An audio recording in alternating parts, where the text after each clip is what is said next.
Hello, all. Good morning. Today we are going to discuss about IIS. IIS అంటే Internet Information Service and FTP. FTP గురించి మనం చెప్పుకుందాం. So IIS అంటే ఏంటి? IIS is a service. Internet Information is service which is used to host the information over the internet. It provides integrated, reliable, scalable, and manageable web servers capacity over an intranet and internet. So ఇది IAS అంటే. అసలు ఈ IAS web server ఎందుకు మనకి? What is the use of IAS web server? ఎందుకు అంటే to host hour information. అంటే మన ఇన్ఫర్మేషన్ అనేది గ్లోబల్గా మనం పబ్లిష్ చేయాలి. ఇప్పుడు చాలా వరకు వెబ్సైట్స్ ఉన్నాయి. వెబ్సైట్స్ అనేవి డిఫరెంట్ డిఫరెంట్ వెబ్ సర్వర్స్లో పబ్లిష్ అయి ఉన్నాయి. ఇప్పుడు IAS is a web service. ఇప్పుడు లినక్స్లో Apache is the web service and web server. So అలానే మైక్రోసాఫ్ట్లో ఐఏఎస్ అనేది ఒక వెబ్ సర్వర్. సో ఈ వెబ్ సర్వర్తో మనం ఏం చేస్తామంటే టు హోస్ట్ ద వెబ్సైట్స్ని హోస్ట్ చేయడానికి ఈ ఐఏఎస్ అనేది యూజ్ చేస్తాం. సో వెబ్సైట్స్ ఎందుకు? To to spread our information, to share our information across the globe. So మనం ఏంటి, మన ప్రోడక్ట్స్ ఏంటి, వాట్ అబౌట్ అబౌట్ అస్ అంటే మన గురించి మనం ప్రపంచానికి చెప్పాలి. మన ప్రోడక్ట్స్ గురించి కానీ, మన సర్వీసెస్ గురించి కానీ, మన గురించి కానీ మనం చెప్పాలంటే మనం వెబ్సైట్ రూపంలో మనం అందరికీ చెప్తాం. ఎందుకంటే now it is a digital world. So digital వరల్డ్లో మనం చెప్పాలంటే పాంప్లెట్స్. సో మనం వెబ్సైట్ని ఒక డిజిటల్ పాంప్లెట్గా కూడా చెప్పుకోవచ్చు. సో పాంప్లెట్ ఎందుకు ఇస్తాము? మన సర్వీసెస్ ఏంటి, మన ప్రోడక్ట్స్ ఏంటి, లేకపోతే మనం ఏం వర్క్ చేస్తాము అనేది ప్రపంచానికి తెలిస్తే so that they will approach us. మనని అప్రోచ్ అవుతారు, మన ప్రోడక్ట్స్ గురించి కానీ, మన సర్వీసెస్ గురించి కానీ. సో అలానే ఈ వెబ్సైట్ అనేది kind of digital pamphlet. Pamphlet అంటే మీకు తెలుసు కదా. సో ఇది ఒక డిజిటల్ పాంప్లెట్ లాంటిది అనమాట. సో ఈ పాంప్లెట్ ఏం చేస్తుందంటే, ఈ వెబ్సైట్ ఏం చేస్తుందంటే to tell about us to the external world, to across the world, ప్రపంచానికి మనం గురించి చెప్తుంది అనమాట. So websites okay. మరి వెబ్సైట్స్ మనం ఎక్కడ హోస్ట్ చేస్తామంటే ఎక్కడ పడితే అక్కడ హోస్ట్ చేయలేం. వెబ్సైట్స్ని వెబ్ సర్వర్స్లో మాత్రమే హోస్ట్ చేయాలి. వెబ్ సర్వర్స్లో మాత్రమే హోస్ట్ చేయగలరు. సో ఆ వెబ్ సర్వరే ఇదండి. ఇంటర్నెట్ ఇన్ఫర్మేషన్ సర్వీస్ అనేది ఒక web server, one of the web server in the మార్కెట్లో ఇది one of the web server. ఈ web server Microsoft web server. ఇది మైక్రోసాఫ్ట్ డెవలప్ చేసింది కాబట్టి ఇది Microsoft web server. So Linux లో అపాచీ వెబ్ సర్వర్ ఉంటుంది, ఎంజింగ్స్ ఉంటాయి. సో ఇలాంటి వెబ్ సర్వర్స్ చాలా ఉంటాయి.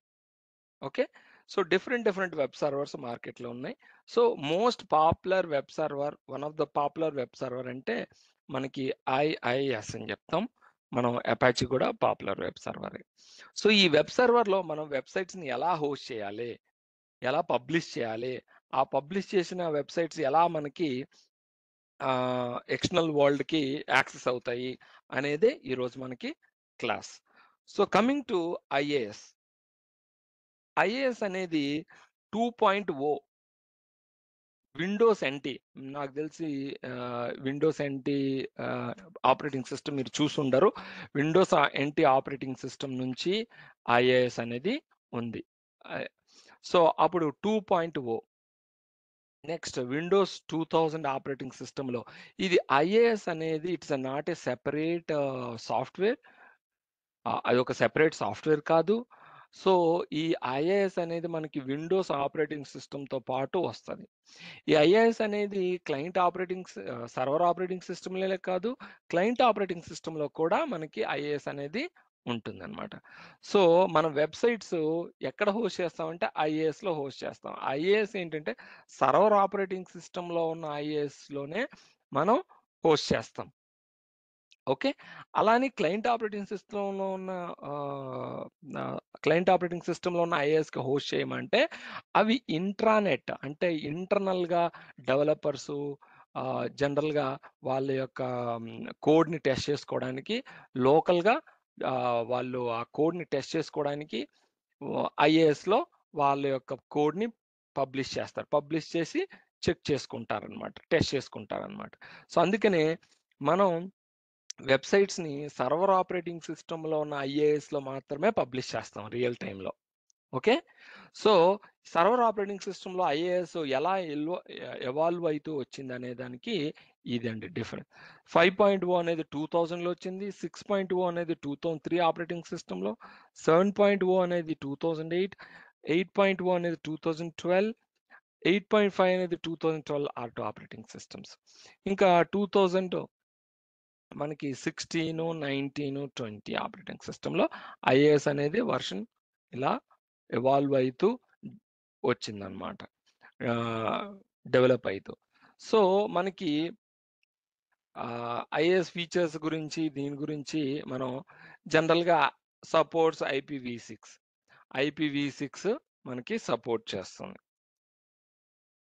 ఐపీవీ6 అంటే మనకి ఎలా అంటే ఇప్పుడు ప్రెజెంట్ సినారియో మీకు చెప్తా.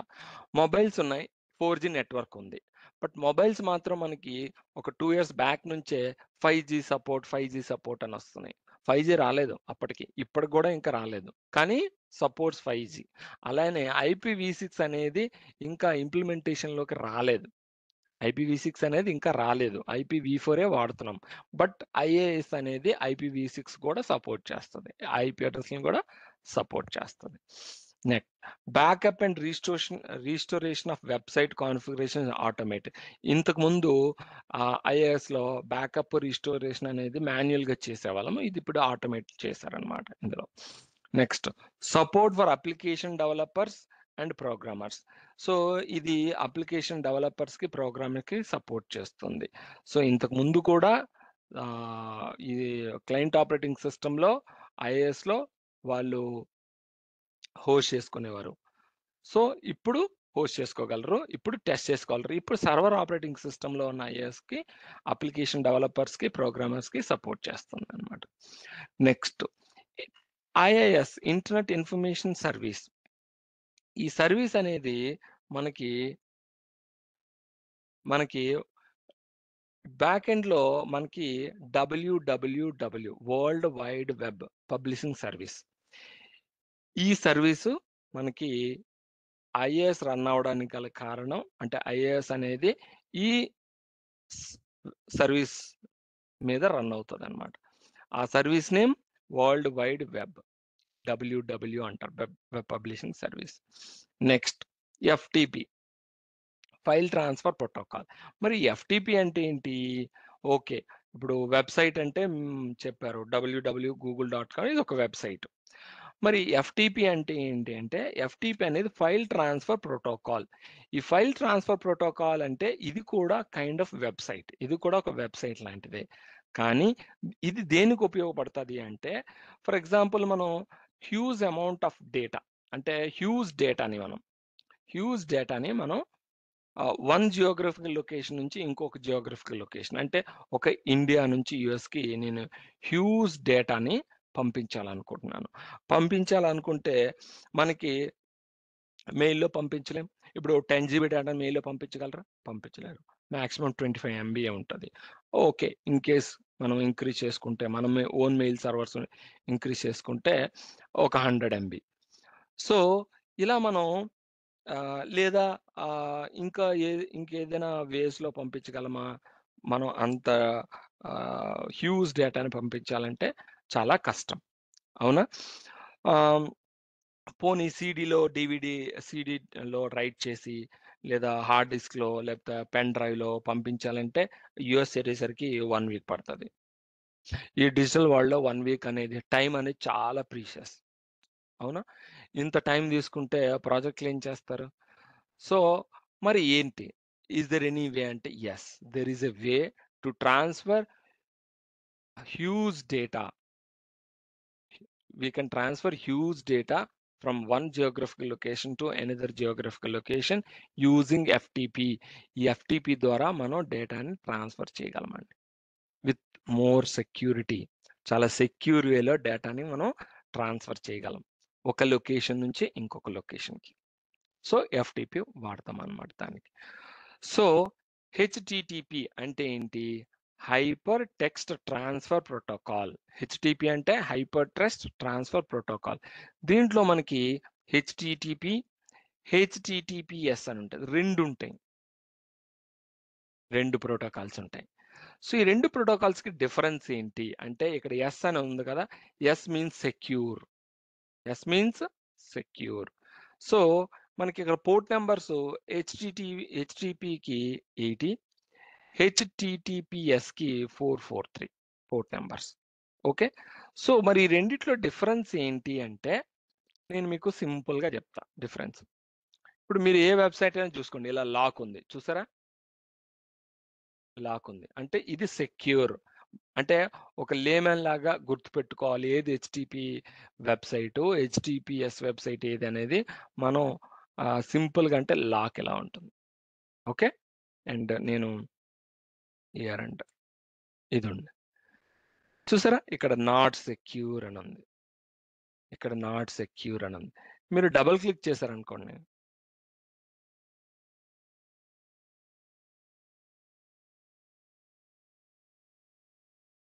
ఇక్కడ నాట్ సెక్యూర్ వస్తుందా, రావట్లేదు. అంటే this means this is HTTPS website. చూసారా, డబుల్ క్లిక్ చేయగానే HTTPS కనిపిస్తుంది. ఓకే, మనం ఓకే ఇక డబుల్ క్లిక్ చేయగానే ఇక్కడ మనకి HTTP కనిపిస్తుంది. ఓకే, సో మీరు ఇంకేదైనా సరే వెబ్సైట్ తీసుకుంటే ఇది తీసుకుందాం, డబుల్ క్లిక్ చేయండి, HTTPS సెక్యూర్. సో ఏంటి సెక్యూరిటీ, HTTPకి HTTPSకి డిఫరెన్స్ ఏంటి అంటే నేను మీకు సింపుల్గా చెప్తా. సో ఇప్పుడు నేను ఒక వెబ్సైట్ని, సో ఇట్స్ www.google.com అనే వెబ్సైట్ నేను బ్రౌజ్ చేశానండి. HTTPS వెబ్సైట్ ఏంటంటే జనరల్గా రిక్వెస్ట్ అనేది సర్వర్ దగ్గరికి వెళ్తుంది, సర్వర్ దగ్గరికి వెళ్ళి ఆ రిక్వెస్ట్కి సర్వర్ నుంచి రెస్పాన్స్ రాగానే లోడ్ చేసేస్తుంది వెబ్సైట్ని. హెచ్టిపి వెబ్సైట్ గురించి చెప్తున్నాను, ఇది HTTP వెబ్సైట్ ఇది. సో లోడ్ చేసేస్తుంది. HTTPS అనేది అలా చేయదు. HTTPS ఏం చేస్తుందంటే www.google.com అని నేను ఈ వెబ్ బ్రౌజర్లో ఈ బ్రౌజర్లో బ్రౌజ్ చేయగానే రిక్వెస్ట్ అనేది వెబ్ సర్వర్ దగ్గరికి వెళ్తుంది. వెళ్ళిన తర్వాత వెబ్ సర్వర్ ఏం చేస్తుందంటే ఈ బ్రౌజర్లో, నా సిస్టంలో ఉన్న బ్రౌజర్లో ఒక SSL సర్టిఫికేట్ అనేది ఇన్స్టాల్ చేస్తుందండి. ఫస్ట్ ఈ బ్రౌజర్లో ఇన్స్టాల్ చేస్తుంది, దాన్ని క్లయింట్ సర్టిఫికేట్ అంటాం. ఆ క్లయింట్ సర్టిఫికేట్ ఇన్స్టాల్ చేస్తుంది. ఇన్స్టాల్ చేసిన తర్వాత ఈ www.google.com వెబ్సైట్ అనేది లోడ్ అవుతుంది. అంటే ఆ సర్టిఫికేట్ లోడ్ అయ్యేంత వరకు, ఆ సర్టిఫికేట్ ఈ బ్రౌజర్లో ఇన్స్టాల్ అయ్యేంత వరకు ఈ సైట్ అనేది లోడ్ కాదండి బ్రౌజర్లో. సో అప్పుడు ఏమవుతుందంటే మనకి సర్వర్లో ఉన్న సర్టిఫికేటు, ఇది సర్వర్ అండి, google.com అనే సర్వర్. ఓకే, google.com అనే వెబ్సైట్ ఈ సర్వర్లో ఉంది. ఓకే,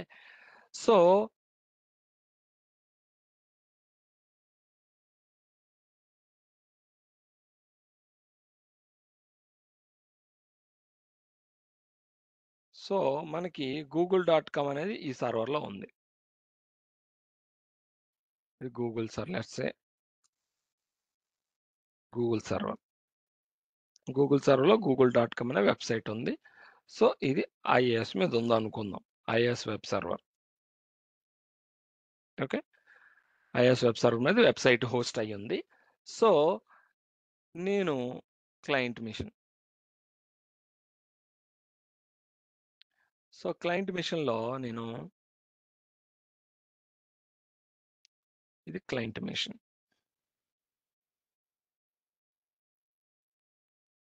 ఓకే, సో, ఈ క్లయింట్ మిషన్‌లో నేను గూగుల్.కామ్ అనే వెబ్‌సైట్‌ని నేను బ్రౌజ్ చేస్తున్నాను.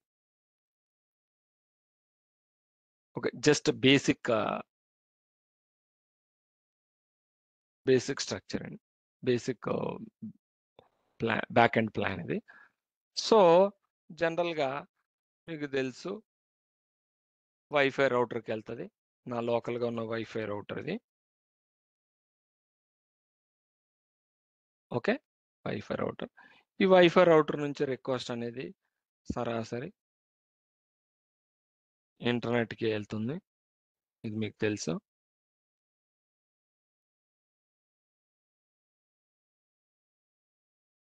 ఓకే. సో,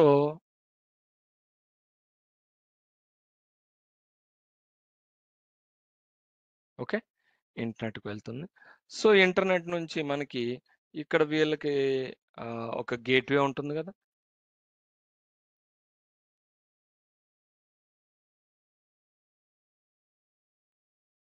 సో, వీళ్ళ దగ్గర ఒక గేట్‌వే ఉంటది. మనకెలాగైతే వైఫై రౌటర్ ఉంటదో, వాళ్ళకి గూడా ఒక గేట్‌వే ఉంటది. వాళ్ళది రౌటర్, హార్డ్‌వేర్ రౌటర్. సో, ఈ రౌటర్ నుంచి మనకి రెస్పాన్స్ అనేది గూగుల్ సర్వర్‌కి వెళ్తుంది. గూగుల్ సర్వర్‌కి వెళ్ళిన తర్వాత, గూగుల్ సర్వర్ ఏం చేస్తుందంటే, ఇది హెచ్‌టిటిపిఎస్ వెబ్‌సైట్. అంటే సెక్యూర్ అండి. HTTPS secure. హెచ్‌టిపిఎస్. ఓకే. ఇది హెచ్‌టిటిపిఎస్ వెబ్‌సైట్. సెక్యూర్. సో, మనం క్లయింట్ మిషన్ నుంచి రిక్వెస్ట్ చేసాం కాబట్టి, ఆబ్వియస్‌గా రెస్పాన్స్ గూడా మనకి ఉంటుంది. సో, మనకి రెస్పాన్స్ ఇలా ఇస్తది. ఇచ్చిన తర్వాత మనకి రెస్పాన్స్ అనేది ఇస్తుంది. కానీ ఈ గూగుల్.కామ్ అనేది ఎంబడే మనకి ఈ క్లయింట్ మిషన్‌లో లోడ్ గాదు. మనకి ఎస్ఎస్ఎల్‌ని సర్టిఫికేట్‌ని ఇన్‌స్టాల్ చేస్తది. SSL client SSL client certificate. SSL client certificate అనేది మనకి ఇన్‌స్టాల్ చేస్తదండి. ఎక్కడ పెడదాం? ఓకే.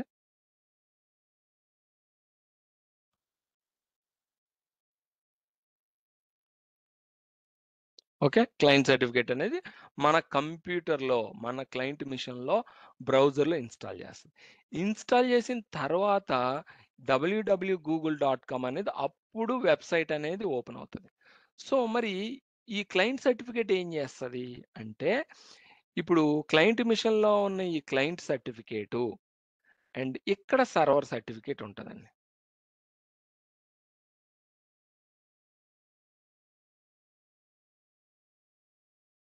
ఓకే. సర్టిఫికేటు ఈ 2 మాట్లాడుకుంటాయండి. ఏ ట్రాన్సాక్షన్ చేసినా మనం అంటే ఏ ట్రాన్సాక్షన్ అంటే ఏది ఓపెన్ చేసినా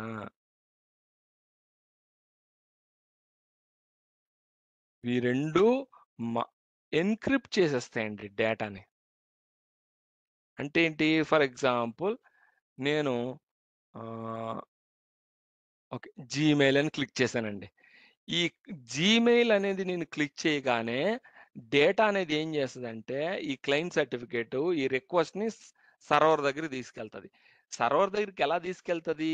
ఎన్‌క్రిప్ట్ చేసేస్తది డేటాని. ఎందుకంటే ఈ ఎస్ఎస్ఎల్ క్లయింట్ సర్టిఫికేట్ ఏం చేస్తదంటే మనం క్లిక్ చేసిన ఇప్పుడు రిక్వెస్ట్ జీమెయిల్ అని క్లిక్ చేయగానే ఆ రిక్వెస్ట్ అనేది సర్వర్ దగ్గరికి వెళ్తది. ఆ రిక్వెస్ట్‌ని ఏం చేస్తదంటే ఎన్‌క్రిప్ట్ చేసేస్తదండి. ఎన్‌క్రిప్ట్ చేసేస్తది. ఎన్‌క్రిప్ట్ చేసి సర్వర్ దగ్గరికి తీసుకెళ్తది. ఎన్‌క్రిప్ట్ చేసి సర్వర్ దగ్గరికి తీసుకెళ్ళగానే సర్వర్ ఏం చేస్తదంటే ఈ సర్వర్ సర్టిఫికేట్‌తో దాన్ని డీక్రిప్ట్ చేస్తది. డీక్రిప్ట్ చేసి ఓహో! అర్థం చేసుకొని జీమెయిల్ ఈ పేజ్‌ని లోడ్ చేస్తదండి. చూసారా? ఇది బ్యాక్ ఎండ్ జరిగే ప్రాసెస్ అండి. అంటే ఏంటి? సర్వర్ సర్టిఫికేటు క్లయింట్ మిషన్ నుంచి ఏ రిక్వెస్ట్ వెళ్ళినా అది ఎన్‌క్రిప్ట్ చేసి సర్వర్ పంపిస్తది. సర్వర్ ఏం చేస్తదంటే దాన్ని డీక్రిప్ట్ చేసుకొని, అర్థం చేసుకొని, రెస్పాన్స్ అనేది అర్థం చేసుకొని, మళ్ళీ ఎన్‌క్రిప్ట్ చేసి క్లయింట్‌కి పంపిస్తది. మళ్ళీ క్లయింట్ మెషిన్‌లో నీ సర్వర్ సర్టిఫికేట్ దాన్ని డీక్రిప్ట్ చేసుకొని, అర్థం చేసుకొని సర ఈ బ్రౌజర్‌లో లోడ్ చేస్తది. అంటే ఈ రెండిట్ల మధ్యలో అంటే మనకి క్లయింట్ నుంచి సర్వర్ మధ్యలో ట్రావెల్ అయ్యే డేటా అనేది కంప్లీట్ ఎన్‌క్రిప్షన్ ఉంటదండి. కంప్లీట్ ఎన్‌క్రిప్ట్ అయ్యి ఉంటది. ఎవ్వరు దాన్ని రీడ్ చేయలేరు. వీళ్ళిద్దరు తప్ప. వీళ్ళిద్దరు తప్ప ఆ భాష ఎవ్వరికీ అర్థం కాదు. వాళ్ళిద్దరికీ అర్థమవుతది. ఈ క్లయింట్ మెషిన్ ఏం జెప్తుందో, క్లయింట్ మెషిన్‌లో సర్వర్ సర్టిఫికేట్ ఏం జెప్తుందో క్లయింట్ మెషిన్‌లో క్లయింట్ సర్టిఫికేట్ ఏం జెప్తుందో, సర్వర్ మెషిన్‌లో సర్వర్ సర్టిఫికేట్ ఏం జెప్తుందో, ఈళ్ళిద్దరి భాష వేరే వాడికి అర్థం కాదు. ఎన్‌క్రిప్ట్ అయిపోతుంది. వాళ్ళకే అర్థమవుతది. అంటే క్లయింట్ మెషిన్ నుంచి రిక్వెస్ట్ ఎళ్తే అది ఎన్‌క్రిప్ట్ అయ్యెళ్తది. సర్వర్ సర్టిఫికేట్ అది డీక్రిప్ట్ చేసుకుంటది. డీక్రిప్ట్ చేసుకొని, అర్థం చేసుకొని, మళ్ళీ రెస్పాన్స్ ఇస్తది. సో, ఇచ్చిన రెస్పాన్స్ గూడా మళ్ళీ ఎన్‌క్రిప్ట్ చేసి పంపిస్తది. అప్పుడు ఎస్ఎస్ఎల్ సర్టిఫికేట్ ఆ ఎన్‌క్రిప్ట్ చేసిన రెస్పాన్స్‌ని డీక్రిప్ట్ చేసుకొని, అర్థం చేసుకొని, క్లయింట్ మెషిన్‌లో ఉన్న బ్రౌజర్‌లో లోడ్ చేస్తది. ఇది అండి. హెచ్‌టిటిపికి, హెచ్‌టిపిఎస్‌కి డిఫరెన్స్. సో, ఇదే సినారియో హెచ్‌టిపిలో ఇవేమీ ఉండవండి. అసలు ఇది ఈ ఈ కాన్సెప్టే ఉండదు హెచ్‌టిపిలో.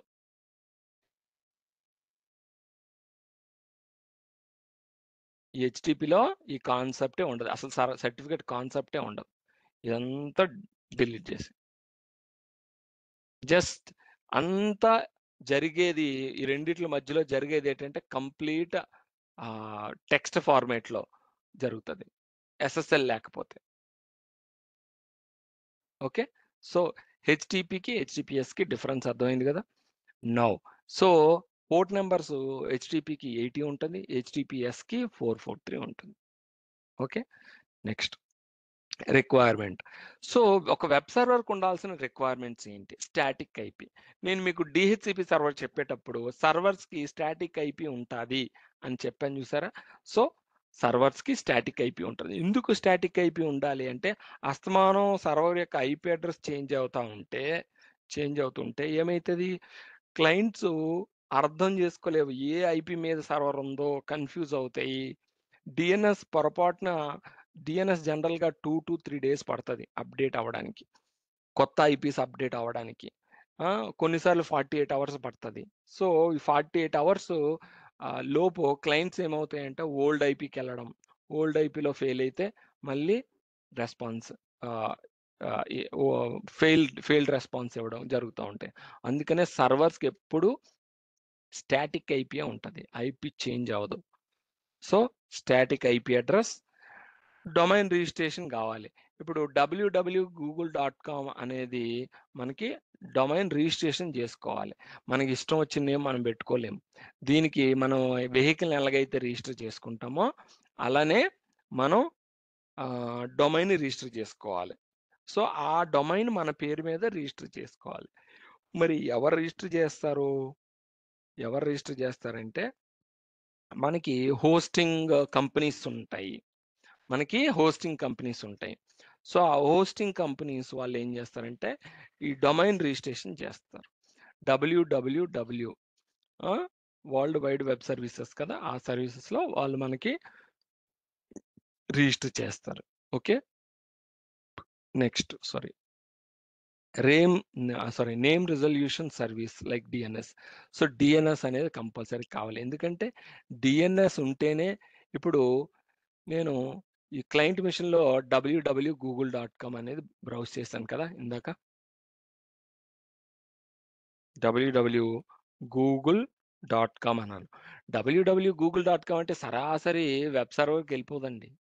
సరాసరి రిక్వెస్ట్ వెబ్ సర్వర్‌కెళ్ళదు. ఇక్కడ నేను మీకు ఈ సినారియోలో ఇలా చూపించాను గానీ, క్లయింట్ మెషిన్ డైరెక్ట్‌గా ఇలా వైఫై రౌటర్ నుంచి ఆహ్, ఇంటర్నెట్‌కి వెళ్తుంది.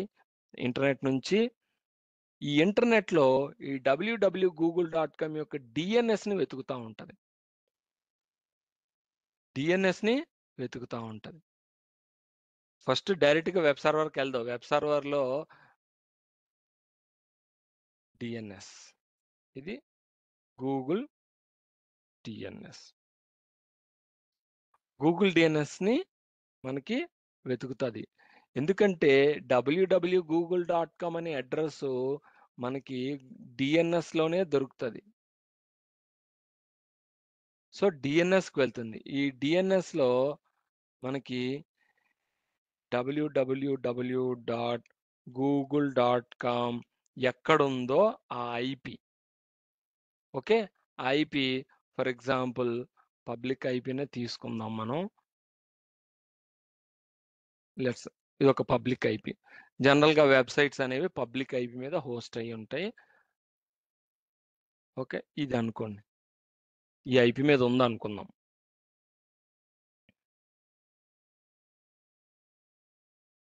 ఓకే, సో అప్పుడు మనం www.google.com సైటు క్లయింట్ మిషన్లో బ్రౌజ్ చేస్తే మన వైఫై రౌటర్కి వెళ్తుంది. వైఫై రౌటర్ నుంచి ఇంటర్నెట్కి వెళ్తుంది.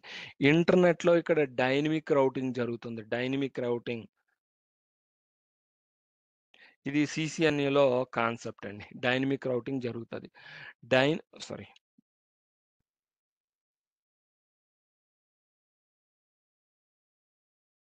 డైనమిక్ రౌటింగ్ అనేది జరుగుతుంది.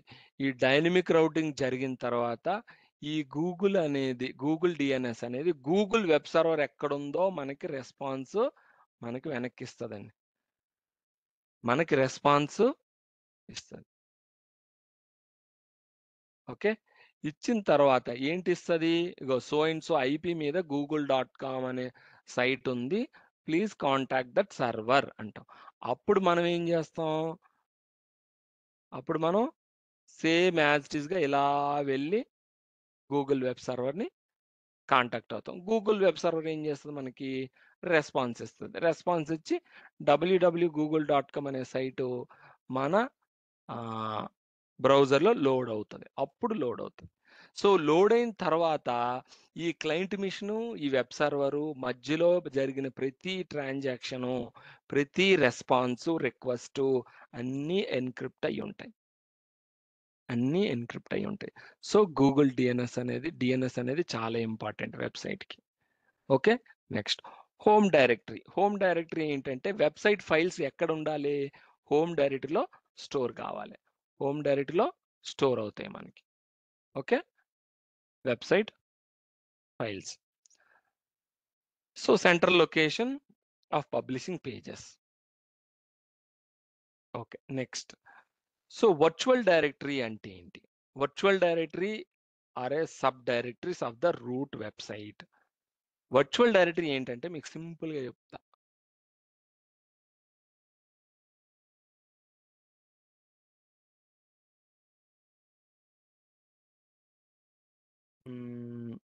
Maps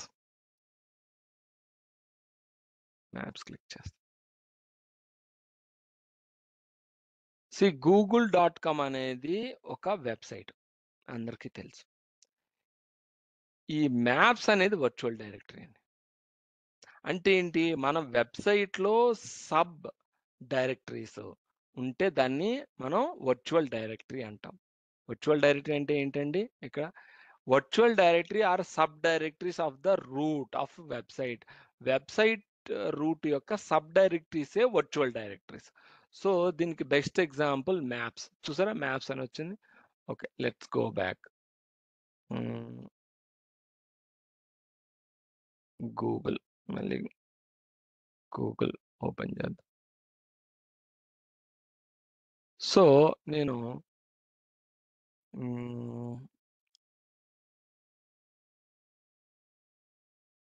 photos, calendar, maps is the best example. ఇంకా ఈ ఒకసారి డ్రైవ్ చూద్దాం. డ్రైవ్ ఏంటి? డ్రైవ్ ఇది కాదు, ఒక్క నిమిషం. మళ్ళీ గూగుల్ సెర్చ్ ఇంజిన్. డ్రైవ్ కాకుండా చార్ట్ ఉందాం. చార్ట్ ఏంటి? ఇది సబ్ డైరెక్టరీయా? సబ్ డైరెక్టరీ కాదు. So maps is the virtual directory. ఇగో మీరు ఇక్కడ వర్చువల్ డైరెక్టరీ ఎలా వస్తుందంటే అవన్నీ వర్చువల్ డైరెక్టరీస్ కావాలని చెక్ చేస్తానండి. సో ఫోటోస్ వర్చువల్ డైరెక్టరీయా? కాదు, వర్చువల్ డైరెక్టరీ కాదు.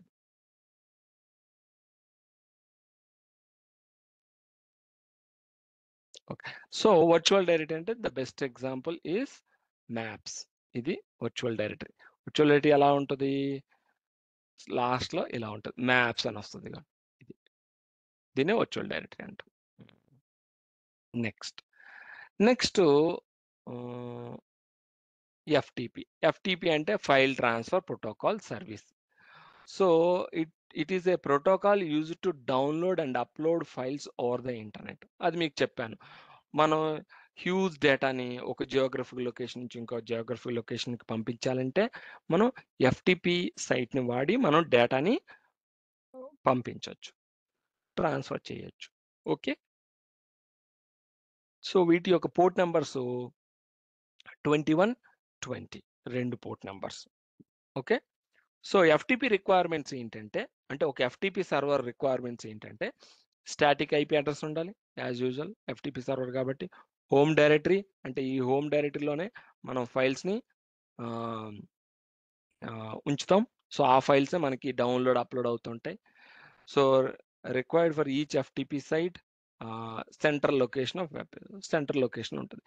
వెబ్ ఎఫ్‌టిపి అనేది నాట్ ఏ సైట్.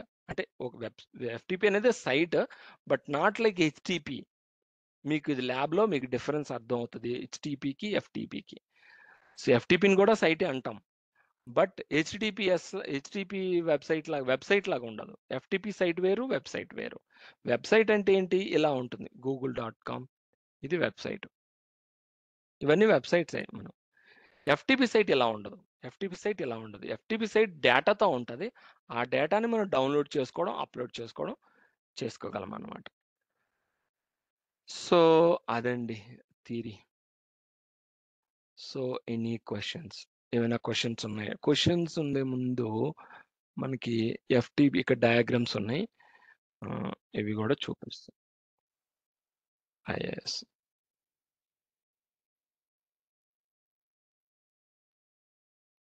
ఆ! ఇది ఎఫ్‌టిపి సైట్. ఆ! సో నేను ఇంతకు ముందు చెప్పిందే. మనం క్లయింట్ మెషిన్ నుంచి మనం ఏదో ఇక్కడ ms.com అంటే అది ఇంటర్నెట్‌కి వెళ్ళి, ఇంటర్నెట్ నుంచి వెబ్ సర్వర్‌కెళ్తుంది. వెబ్ సర్వర్ నుంచి మనకు రెస్పాన్స్ వస్తుంది. ఇది ఇంటర్నెట్ వెబ్ సర్వర్. ఇక్కడ ఇంట్రానెట్ వెబ్ సర్వర్ ఉంటది. 2 ఉంటాయి. Internet web server, intranet web server. Intranet web server అంటే ఏం లేదండి. ఇంట్రానెట్ వెబ్ సర్వర్ అంటే అది బయట ప్రపంచానికి తెలీదు. అది ఓన్లీ మన నెట్వర్క్ మాత్రమే. అంటే మన నెట్వర్క్‌లో మాత్రమే అది వెబ్‌సైట్. అంటే ఇంట్రానెట్ అంటే ఏంటి? ఇంట్రానెట్ అంటే ల్యాన్. ఇంటర్నెట్ అంటే వ్యాన్. మీకు తెలుసు కదా! డిఫరెన్స్. ఇంటర్నెట్ అంటే అది వ్యాన్, వైడ్ ఏరియా నెట్వర్క్. ఇంట్రానెట్ అంటే LAN, local area network. So ఇక్కడ ఈ web server intranet web server అంటే ఎలా ఉంటుంది? జనరల్‌గా చాలా కంపెనీస్‌లో మనకి ఇంటర్నల్ వెబ్‌సైట్స్ ఉంటాయి. మీకు తెలుసు. టికెటింగ్ టూల్ అని, టైమ్ షీట్ ఫిల్ చేయడానికి, నెక్స్ట్ మానిటరింగ్ మన సర్వర్స్ మానిటర్ చేయడానికి టూల్స్. ఈ టూల్స్ మానిటరింగ్ టూల్స్ అన్నీ ఇంట్రానెట్ వెబ్‌సైట్సే. ఎందుకంటే అది ఎక్స్టర్నల్ వరల్డ్‌కి అవసరం లేదు. అంటే అది మనం ఎక్స్టర్నల్‌గా పబ్లిష్ చేయము. ఇంటర్నల్‌గా మన సర్వర్స్‌ని మానిటర్ చేయడానికి మానిటరింగ్ టూల్స్ వాడతాం. చాలా టూల్స్ ఉంటాయి. కంపెనీస్‌లో డిఫరెంట్ టూల్స్ ఉంటాయి. హెచ్ఆర్ రిలేటెడ్ సైట్స్ ఉంటాయి. ఐటీ రిలేటెడ్ సైట్స్ ఉంటాయి. అడ్మిన్ రిలేటెడ్ సైట్స్ ఉంటాయి. మీరు క్యాబ్ రిక్వెస్ట్ రైజ్ చేయాలంటే మీకు ఇంట్రానెట్ వెబ్‌సైట్ ఉంటది. ఆ వెబ్‌సైట్ మీకు బయట ఎక్కడ యాక్సెస్ కాదు. ఓన్లీ మీ కంపెనీ నెట్వర్క్‌లోనే యాక్సెస్ అవుతది. సో వాటిని ఇంట్రానెట్ వెబ్‌సైట్స్ అంటారు. సో ఆ ఇంట్రానెట్ వెబ్‌సైట్స్ ఎలా వర్క్ చేస్తాయంటే ఇక్కడ ఇంటర్నెట్ ఉండదు చూడండి. ఇక్కడ ఇంటర్నెట్ ఉండదు. క్లయింట్ నుంచి సరాసరి మీ వెబ్ సర్వర్ మీ లోకల్‌గా ఉన్న వెబ్ సర్వర్‌కెళ్తది. వెబ్ సర్వర్ నుంచి మీకు రెస్పాన్స్ వస్తది. దీన్నే మనం ఇంట్రానెట్ వెబ్ సర్వర్ అంటాం. Internet web server. Internet web server అంటే it is accessible to anyone to the it is accessible to anyone across the world.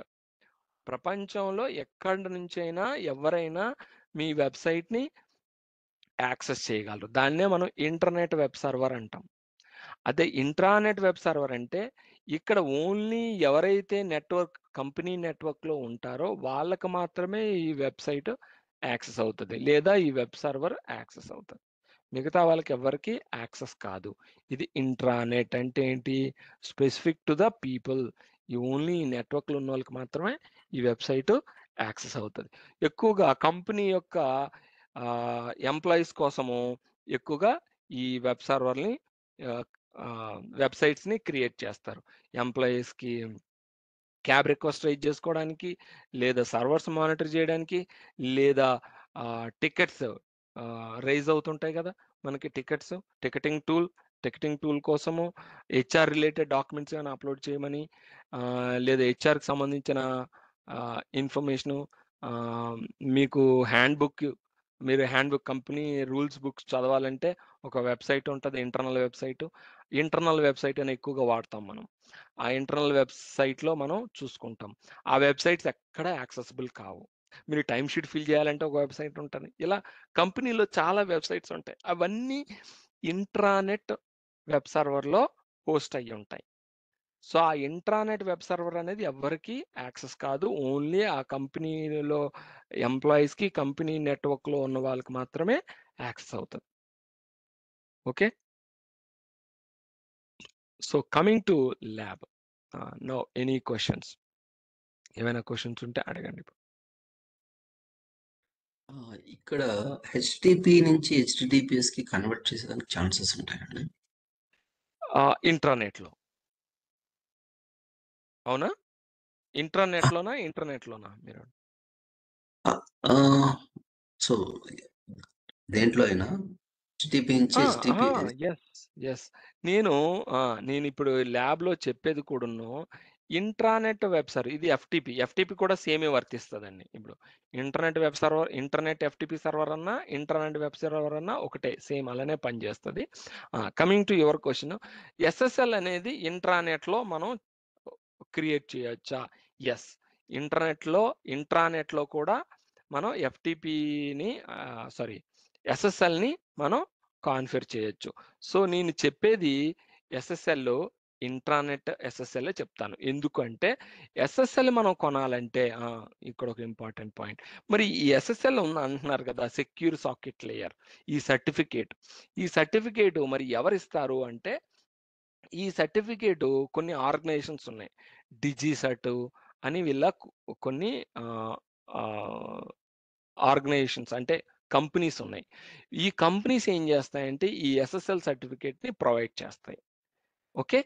So, డిజిసర్ట్ అని ఎస్ఎస్ఎల్ సర్టిఫికేట్ ఆహ్, providers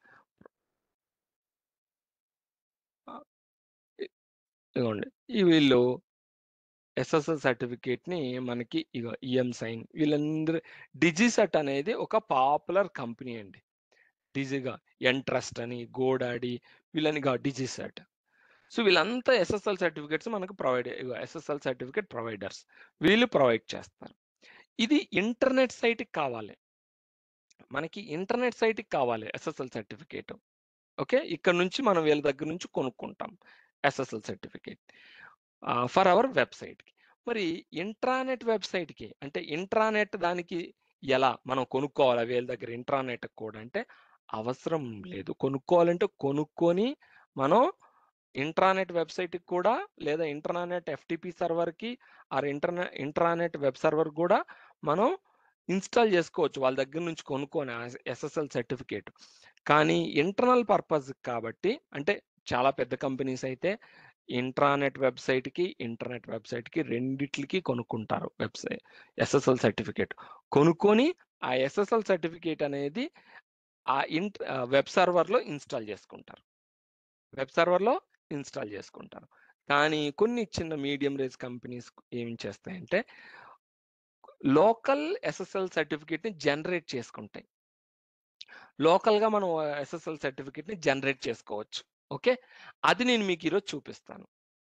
ఎలా మనం జనరేట్ చేసుకోవచ్చు, చేసుకొని ఆ సర్టిఫికేట్‌ని ఎలా యూజ్ చేసుకోవచ్చు అనేది మీకు ల్యాబ్‌లో చూపిస్తాను. కానీ ఎస్ఎల్ సర్టిఫికేట్ మాత్రం వీళ్ళ దగ్గర నుంచి కొనుక్కోవాలండి. వీళ్ళు. ఓకే. సో, వీళ్ళకి మనం పే చేస్తే ఇయర్లీ ఆ సర్టిఫికేట్‌ని రెన్యూల్ కూడా చేసుకోవాలి. ఎవ్రీ ఇయర్ రెన్యూల్ చేసుకోవాలి. ఓకే. క్లియర్ అండి ఇప్పుడు? Okay sir. So coming to C FTP సర్వర్కైనా సరే, ఎఫ్టిపి సర్వర్ కూడా అంతే. ఎఫ్టిపి సర్వరు మనకి ఇంటర్నెట్ ఎఫ్టిపి సర్వర్ ఉంటుంది, ఇంట్రానెట్ ఎఫ్టిపి సర్వర్ ఉంటుంది, రెండూ ఉంటాయి. ఓకే, ఇంట్రానెట్ ఎఫ్టిపి సర్వర్ అంటే ఫర్ ఎగ్జాంపుల్ మనం ఏదైనా డేటాని ఇంటర్నల్గా కాపీ చేసుకోవాలి. ఇప్పుడు ఒక 10 ఫ్లోర్స్ ఉన్నాయి బిల్డింగు. 10 ఫ్లోర్స్లో కూడా టీసీఎస్ఏ ఉంది. ఫస్ట్ ఫ్లోర్లో ఉన్న వాళ్ళు 10th ఫ్లోర్లో ఉన్న వాళ్ళు డేటాని ఎక్స్చేంజ్ చేసుకోవాలి. ఎక్స్చేంజ్ చేసుకోవాలంటే కొన్ని సందర్భాల్లో వాళ్ళు డిఫరెంట్ నెట్వర్క్లో ఉంటారు. ఒక నెట్వర్క్ నుంచి ఒక నెట్వర్క్ కమ్యూనికేషన్ ఉండదు. జనరల్గా మీకు ఒక ఎగ్జాంపుల్ చెప్తా.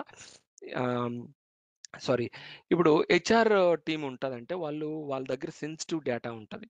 సో వాళ్ళని ఏం చేస్తారంటే ఐసోలేట్ చేస్తారు. జనరల్గా ఐసోలేట్ చేస్తారు.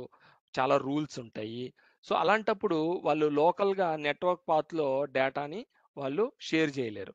సో వాళ్ళు ఏం చేస్తారంటే ఎంప్లాయీస్కి ఏం చెప్తారంటే మీరు ఎఫ్టిపి సర్వర్కి అప్లోడ్ చేయండి మీ డేటాని, మేము ఇక్కడ డౌన్లోడ్ చేసుకుంటామంటారు. సో అలాంటప్పుడు ఇంట్రానెట్ ఎఫ్టిపి సర్వర్స్ వాడుతూ ఉంటారు అనమాట. ఓకే, సో కమింగ్ టు మనం ల్యాబ్ అండి.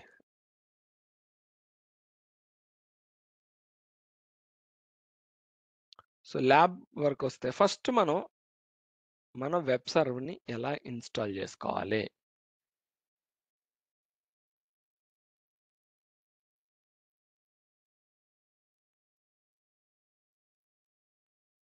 ఓకే, నేను వెబ్ సర్వర్ని ఇన్స్టాల్ చేసుకుంటా.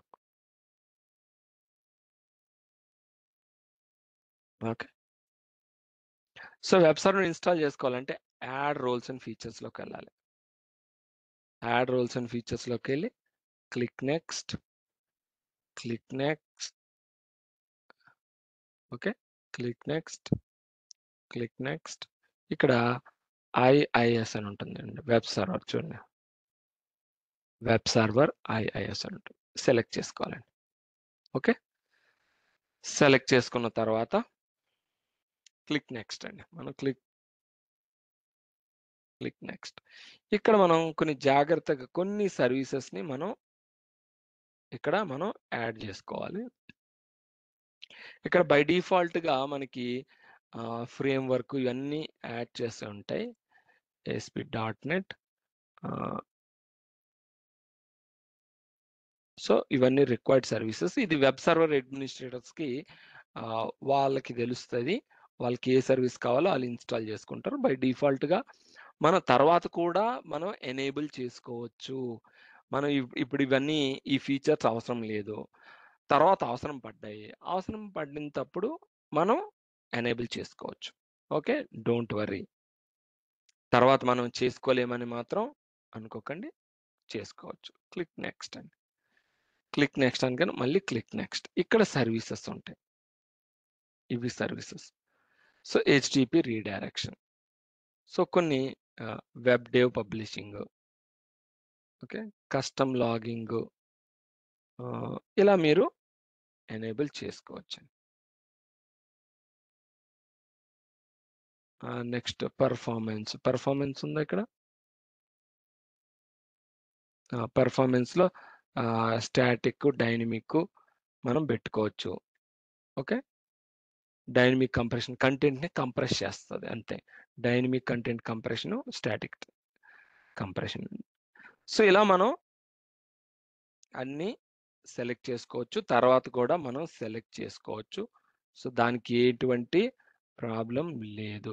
ఇక్కడ ఎఫ్టిపి కూడా మనం సెలెక్ట్ చేసుకోవాలి. చూసారా, ఎఫ్టిపి ఒకటి, ఎందుకంటే ఎఫ్టిపి సైట్ కూడా మనం క్రియేట్ చేయాలి కాబట్టి ఎఫ్టిపిని సెలెక్ట్ చేసుకోవాలి. నెక్స్ట్. ఓకే, సో ఇలా మనం లేకపోతే అన్ని సెలెక్ట్ చేసుకోవాలని మీరు సెలెక్ట్ చేసుకోవచ్చు.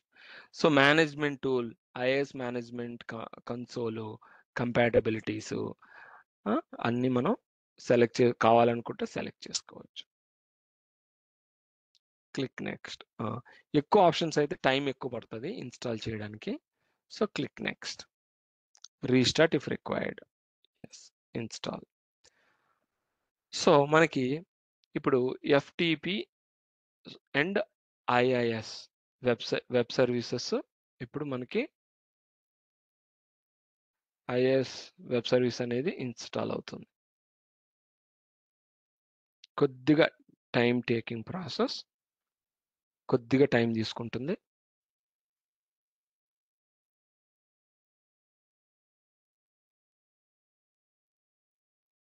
సో మనం ఈరోజు ల్యాబ్లో ఏం చేస్తామంటే ఇన్స్టాలింగ్ వెబ్ సర్వీసెస్, అది internet information service and FTP service install చేస్తున్నాం.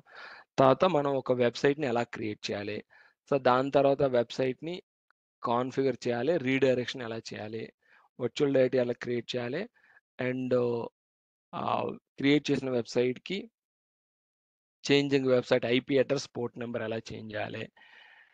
ఓకే, సో క్రియేటింగ్ ఎఫ్టిపి సైట్ని ఎలా చేయాలనేది ఈరోజు ల్యాబ్. ఓకే, సో ఇన్స్టాల్ అవుతుంది. ఫస్ట్ మనం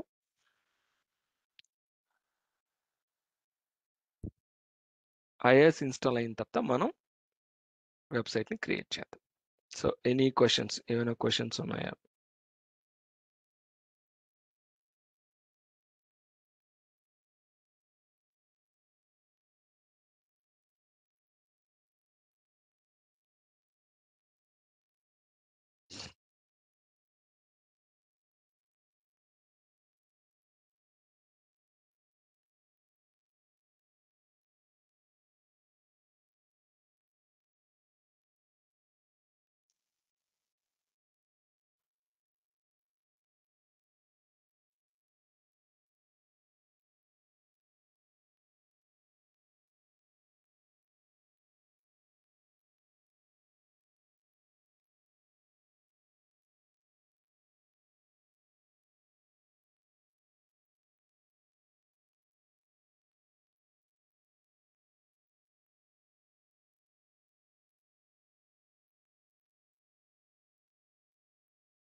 ఓకే, ఒక్క 1 minute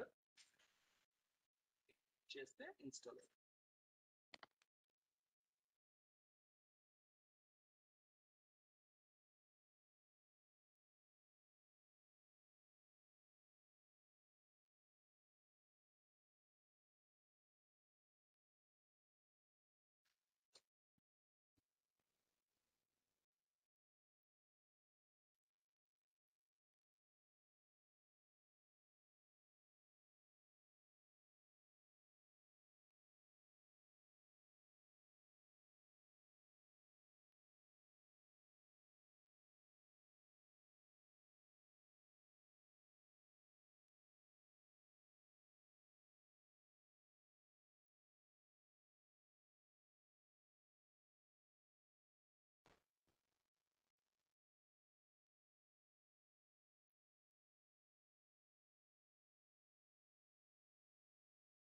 ఒక పని చేద్దాం, మనం కొన్ని ఈ సర్వర్ని షట్ డౌన్ చేద్దాం, అదే ఈ మిషన్ని షట్ డౌన్.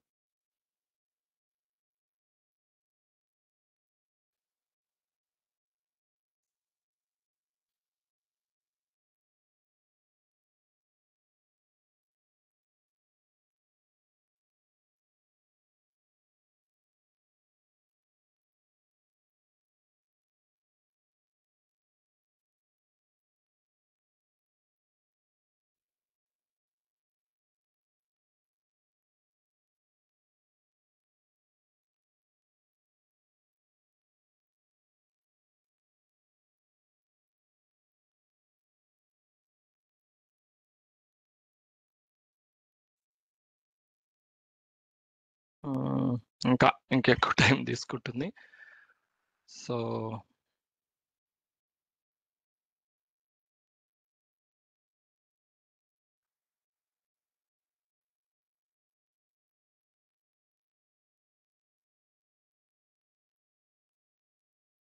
మనం తక్కువ ఆప్షన్స్ పెట్టాల్సింది. Okay, that's fine.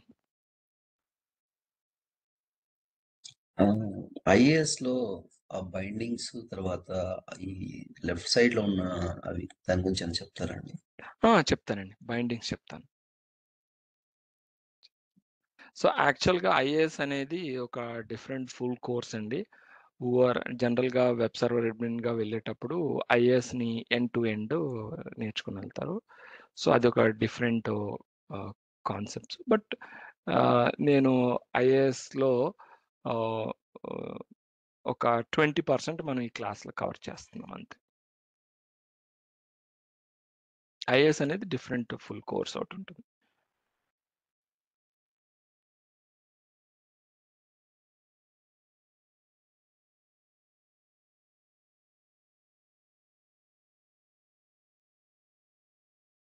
ఐఏఎస్ అనేది it's one of the part in Windows administration.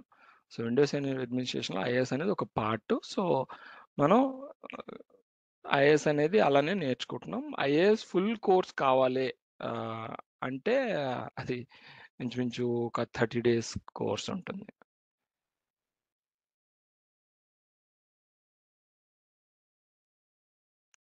Openings కూడా ఇంతకుముందు బాగుండేవి ఐఏఎస్ మీద. ఓన్లీ ఈ ఐఏఎస్ మీదే ఐఏఎస్ అడ్మిన్‌గా. ఇప్పుడు ప్రెజెంట్ క్లౌడ్ రావడం వల్ల రెడ్యూస్ అయిపోయినాయి ఇప్పుడు.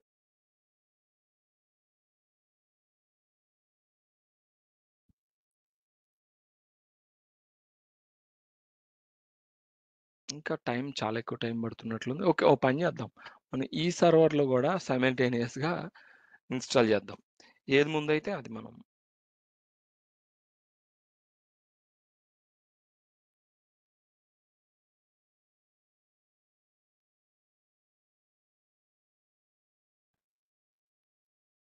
Add roles and features. Click next, click next, click next. Web server. Click next, click next, click next. HTTP redirection.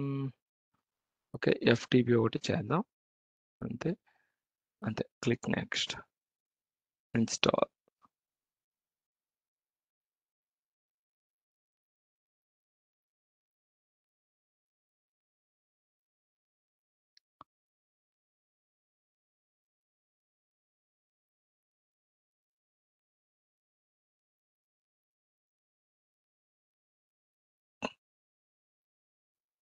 Yeah! కొద్దిగా ఫాస్ట్‌గా అవుతున్నట్లుంది దీంట్లో.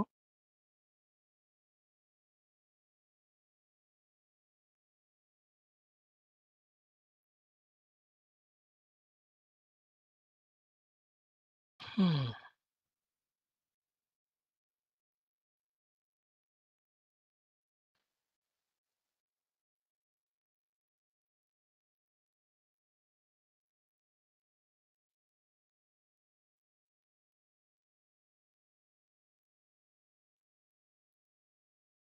ఇంట్రెస్టింగ్. ఓకే.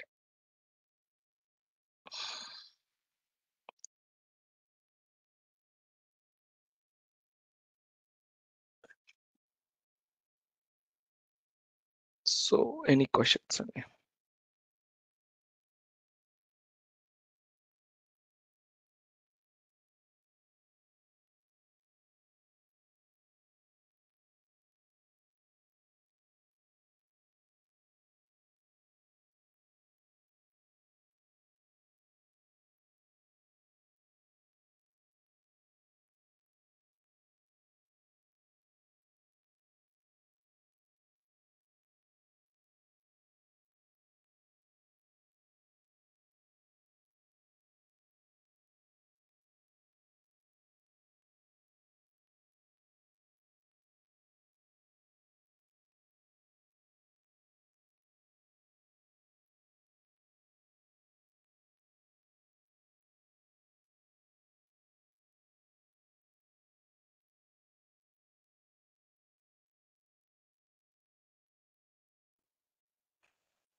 హ్మ్. చాలా టైం.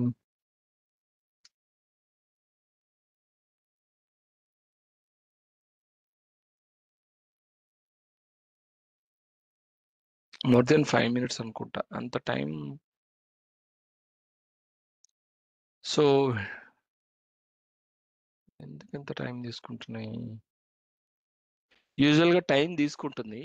ఆహ్, ఈ వెబ్ సర్వీసెస్ ఇన్‌స్టాల్ అవ్వడానికి. కానీ ఒక్కొక్కసారి చాలా ఎక్కువ టైం తీసుకుంటాయి.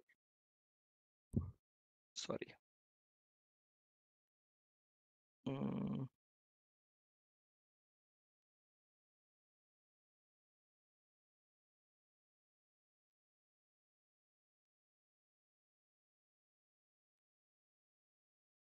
Sir yeah! చెప్పండి. విండోస్ సర్వర్ ట్రబుల్ షూటింగ్ ఏనా అంటే ఏంటి సార్ ఏంటంటే అంటే ట్రబుల్ షూటింగ్ అంటే ఏంటండి? Windows trouble shooting? Trouble shooting అంటే ఇప్పుడు విఎమ్స్ ఉన్నాయనుకోండి సార్, హ్మ్. నెంబర్ ఆఫ్ విర్చువల్ మిషన్స్ ఉన్నాయనుకోండి సార్, దాంట్లో సర్వర్స్ ఉంటాయి, విండోస్ సర్వర్స్. హ్మ్. దాంట్లో ట్రబుల్ షూటింగ్ అంటే మనకి ఎలాంటివి ఉంటాయండి సార్? ట్రబుల్ షూటింగ్ అనేది ఇప్పుడు రియల్ టైమ్‌లో ఇది ఇలా వస్తది, అలా వస్తదని చెప్పలేం. నేను ఒకటి చెప్తాను మీకెప్పుడైనా సరే. ట్రబుల్ షూటింగ్ ప్రతి అడ్మినిస్ట్రేటర్‌కి ట్రబుల్ షూటింగ్ స్కిల్స్ అనేది బావుండాలండి. Any admin. మీరు క్లౌడ్, డెవాప్సు, అజూరు, ఏడబ్ల్యూఎస్ లేకపోతే ఏ అడ్మిన్ అయినా తీసుకోండి. బీయింగ్ ఎన్ అడ్మినిస్ట్రేటర్ మీకు ట్రబుల్ షూటింగ్ స్కిల్స్ బావుండాలి. సో, ట్రబుల్ షూటింగ్ అంటే ఎలా చేయాలి? ఒక ఇష్యూ వచ్చింది మీకు ఫస్ట్. చేయాల్సిన నేను ఫ్రేమ్‌వర్క్ చెప్తాను. సో, ఇదే ఇష్యూ వస్తది, ఆ ఇష్యూ రాదు అని చెప్పలేం. ఏ ఇష్యూ వస్తదని ఎవ్వరు ఎక్స్‌పెక్ట్ చేయలేరు. సో, ఇష్యూ వచ్చినప్పుడు కొన్ని చెక్ లిస్ట్‌లు మనం బ్రెయిన్‌లో పెట్టుకోవాలి ఫస్ట్.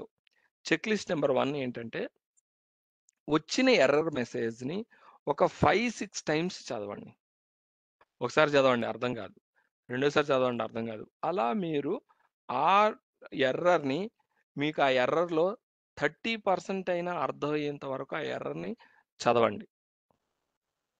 కొంత అర్థమవుతది ఆ ఎర్రర్. ఎర్రర్ అర్థమైన తర్వాత మీరు ఈవెంట్ లాగ్‌లోకి వెళ్లి అంటే ప్రతి ఆహ్, సిస్టమ్‌లో ఈవెంట్ లాగ్స్ ఉంటాయి మీకు తెలుసు. ఆ ఈవెంట్ లాగ్‌లోకెళ్ళి ఆ ఎర్రర్ మెసేజ్‌ని ఏమైనా రిపోర్ట్ చేశాయా? ఆ ఈవెంట్ లాగ్‌ని చూడండి. మీకొచ్చిన ఎర్రరు అక్కడ ఈవెంట్ లాగ్ ఎర్రరు ఏదోకటి మ్యాచ్ అయితది. ఓకే. అక్కడ మీకు మరికొద్దిగా ఇన్ఫర్మేషన్ దొరుకుతది. మరికొద్దిగా ఇన్ఫర్మేషన్ అనేది దొరుకుతది. అక్కడ దొరికిన తర్వాత మీకు ఆ ఎర్రర్ మెసేజు కొంత అవగాహన వచ్చిన తర్వాత ఓకే. వచ్చిన తర్వాత మీకు ఏం చేయాలనేది ఒక క్లారిటీ వస్తది. ఇన్ కేస్ రాలేదు. అప్పటికి రాలేదు. అప్పటికి రాకపోతే మీరేం చేస్తారంటే గూగుల్ ఓపెన్ చేసి మీకు అర్థమైన ఎర్రర్‌ని అసలు ఇష్యూ ఏంటనేది క్లియర్‌గా అక్కడ ఫ్రేమ్ చేయండి గూగుల్‌లో.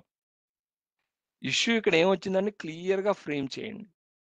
మీరు తొందరగా ఎలాగోలాగా ఫ్రేమ్ చేయొద్దు. సెర్చ్ ఇంజిన్‌కి మీ ఇష్యూ అనేది ఎగ్జాక్ట్‌గా అర్థమయ్యేటట్లు మీరు అక్కడ ఎర్రర్ మెసేజ్ నుంచి తీసుకొని మీరు ఫ్రేమ్ చేయాలి.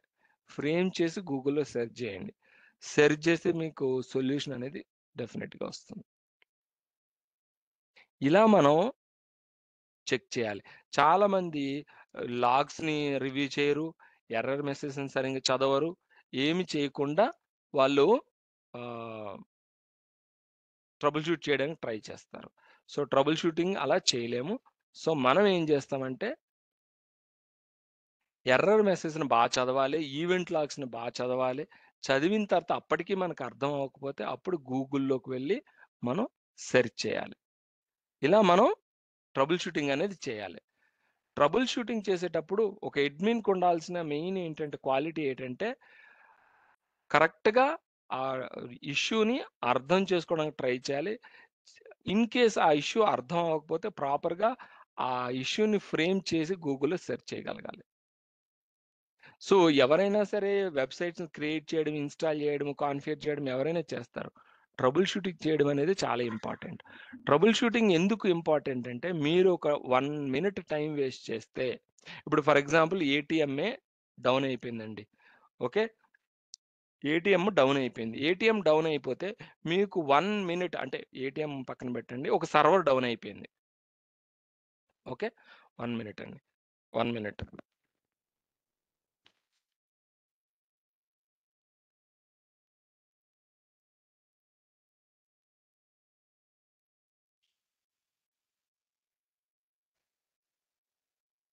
ఒక సర్వర్ డౌన్ అయిందండి.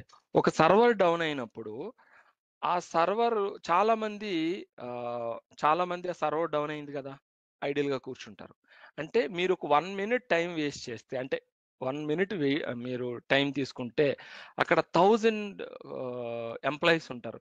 అంటే 1000 ఇంటూ 1000 మినిట్స్. అంటే అడ్మిన్ జాబ్ ఎంత క్రూషియలో చూడండి. మీరు ఒక 1 మినిట్ తీసుకుంటే ఇంటూ అక్కడ 1000 మెంబర్స్ అక్కడ వర్క్ ఆగిపోతుంది. సో అందుకని ఏంటంటే ట్రబుల్ షూటింగ్ స్కిల్స్ అనేవి చాలా ఇంపార్టెంట్ అండి. మీకు ఆ ట్రబుల్ షూటింగ్ స్కిల్స్ కానీ డెవలప్ చేసుకుంటే మీరు ఏ సాఫ్ట్వేర్, అంటే ఏ లైక్ డెవాప్స్లోకి వెళ్ళినా, క్లౌడ్లోకి వెళ్ళినా, ఇంకెక్కడికి ఏ టెక్నాలజీలోకి వెళ్ళినా సరే మీరు చాలా ఈజీగా ఆ టెక్నాలజీని కోపప్ అవ్వగలరు, ఈజీగా నేర్చుకోగలరు, బాగుంటుంది. సో ఆ ట్రబుల్ షూటింగ్ స్కిల్స్ అనేవి ఎవరు నేర్పించరు, మీరు నేర్చుకోవాలి. కానీ నేను చెప్పిన ఈ ఫ్రేమ్ వర్క్ మీరు కానీ ఫాలో అయితే డెఫినెట్గా మీకు ట్రబుల్ షూటింగ్ స్కిల్స్ అనేవి డెవలప్ అవుతాయి. ఇష్యూ రాగానే తొందర పడిపోయి, కంగారు పడిపోయి అటు ఇటు చూస్తారు, వద్దు. ఫస్ట్ ఎర్రర్ని చదవండి, 1కి 10 సార్లు చదవండి, అర్థం అవుతుంది. ఈవెంట్ లాగ్ చూడండి, అర్థం అవుతుంది. ఇష్యూ రాగానే మీరు ఫస్ట్ ఈవెంట్ లాగ్ ఓపెన్ చేయడం నేర్చుకోండి, లాగ్ని రీడ్ చేయడం నేర్చుకోండి. ఈవెంట్ లాగే కాదు, ఆ పర్టికులర్ సర్వీస్ యొక్క లాగ్ ఉంటుంది, ఆ సర్వీస్ యొక్క లాగ్ చూడండి. లాగ్ చూసి అసలు ఏం జరుగుతుంది, ఏమి అంటుంది, ఏంటి ఇన్ఫర్మేషన్ అనేది తెలుస్తుంది. ఓకే, సో కమింగ్ టు మనం వెబ్సైట్ని క్రియేట్ చేద్దామండి. వెబ్సైట్ని క్రియేట్ చేయాలంటే టూల్స్లోకి వెళ్ళి internet information service is manager open చేయండి. ఓపెన్ చేయగానే మనకి ఇలా ఎక్స్పాండ్ చేయండి. ఓకే, ఎక్స్పాండ్ చేసిన తర్వాత ఇలా వస్తుందండి. This is the internet information service is manager, దీన్నే కన్సోల్ అంటారు. సో ఈ కన్సోల్కి వచ్చిన తర్వాత మనం ఒక వెబ్సైట్ని క్రియేట్ చేద్దాం. సో డిఫాల్ట్ వెబ్సైట్ అనేది డిఫాల్ట్గా ఉంటుంది. సో నేను ఒక వెబ్సైట్ని క్రియేట్ చేస్తున్నాను. సో ఇక్కడ నేను yahoo.com ఒక సైట్ని క్రియేట్ చేస్తున్నాను. So yahoo.com. సో yahoo.com ఇక్కడ ఫిజికల్ పాత్ ఇవ్వాలి, అంటే వెబ్సైట్ ఫైల్స్ ఉండాలి కదా. వెబ్సైట్ ఫైల్స్ ఎక్కడ ఉన్నాయి, నా లోకల్ మిషన్లో ఉన్నట్లున్నాయి. ఒక పని చేద్దాం,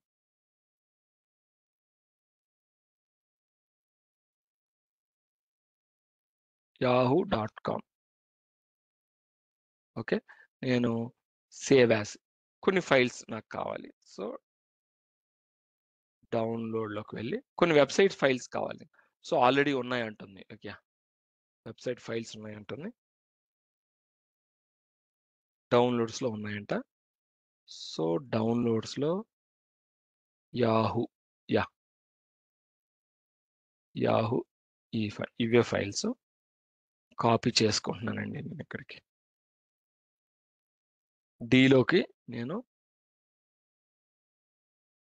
కాపీ చేసుకుంటున్నాను. ఓకే, సో ఇంత పెద్ద ఫోల్డర్స్, పెద్ద ఫైల్స్ కాకుండా just Yahoo. Okay, Yahoo. Now ఈ ఫైల్ని నేను ఈ యాహూ ఫోల్డర్లో కాపీ చేసుకుంటున్నాను. ఈ ఫైల్కి నేను index.html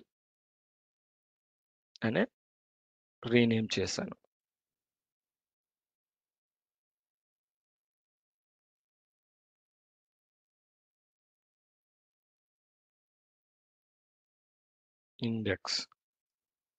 index.html పడింది చూసారా, index.htmlగా మార్చాను. Okay fine.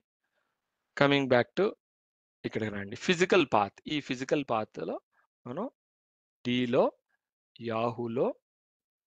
యాహూ పాత్ ఇచ్చాను. ఓకే, ఫిజికల్ పాత్ అది. సో ఇక్కడికి రాగానే మనం హోస్ట్ నేమ్ ఏమి ఇవ్వాలి, హోస్ట్ నేమ్ ఇవ్వాలంటే మనకి డిఎన్ఎస్ కావాలి. సో డిఎన్ఎస్ ఓపెన్ చేయండి. డిఎన్ఎస్లో ఆల్రెడీ యాహూ అనే జోన్ ఉంటే ఫైన్, లేకపోతే మీరు క్రియేట్ చేయాలి. ఆల్రెడీగా జోన్ ఉంది యాహూ. ఓకే, yahoo.com అనే జోన్ ఉంది. సో డిఎన్ఎస్ ఉంది. So www.yahoo.com. ఓకే, క్రియేట్ అయిపోయిందండి. సో క్రియేట్ అయిన తర్వాత yahoo.com సెలెక్ట్ చేసుకొని మనం ఇక్కడ డిఫాల్ట్ డాక్యుమెంట్ క్లిక్ చేయండి. ఈ డిఫాల్ట్ డాక్యుమెంట్ క్లిక్ చేయగానే ఇక్కడ index.html అని కొన్ని డిఫాల్ట్ డాక్యుమెంట్ నేమ్స్ ఉంటాయి. సో ఇన్ కేస్ ఇక్కడ లేకపోయింది అనుకోండి, index.html లేకపోతే యాడ్లోకి వెళ్ళి index.html అని ఇక్కడ ఇచ్చి ఓకే అనగానే మనకి ఇలా వస్తుంది. సో ఈ మూవ్ అప్ index.html పైకి తీసుకెళ్ళండి. Okay, fine. సో ఒక వెబ్సైట్ క్రియేట్ చేసాం. వెబ్సైట్కి ఫిజికల్ పాత్ అంటే వెబ్సైట్ ఫైల్స్ పాయింట్ చేసాం. పాయింట్ చేసి ఇప్పుడు మనం వెబ్సైట్ని డిఫాల్ట్ డాక్యుమెంట్ని యాడ్ చేసాం. అంటే ఫస్ట్ ల్యాండింగ్ పేజ్, ఏ పేజ్ లోడ్ అవ్వాలి, డిఫాల్ట్ డాక్యుమెంట్ ఏంటి, ఏ పేజ్ లోడ్ అవ్వాలి ఫస్ట్ అనేది మనం ఇచ్చాం. ఇచ్చిన తర్వాత మనం ఇక్కడ కస్టమ్ వ్యూకి వచ్చేయండి. కస్టమ్ వ్యూ, ఫీచర్ వ్యూకి వెళ్ళి బ్యాక్, ఇక్కడ మళ్ళీ యాహూ, ఇక్కడ వచ్చే డిఫాల్ట్ వెబ్ బ్రౌజింగ్ ఉంటుంది. డిఫాల్ట్ వెబ్ బ్రౌజింగ్ అనేది మనకి జనరల్గా రియల్ టైంలో ఎనేబుల్ చేయరు. సో ఇలానే ఉంటుంది.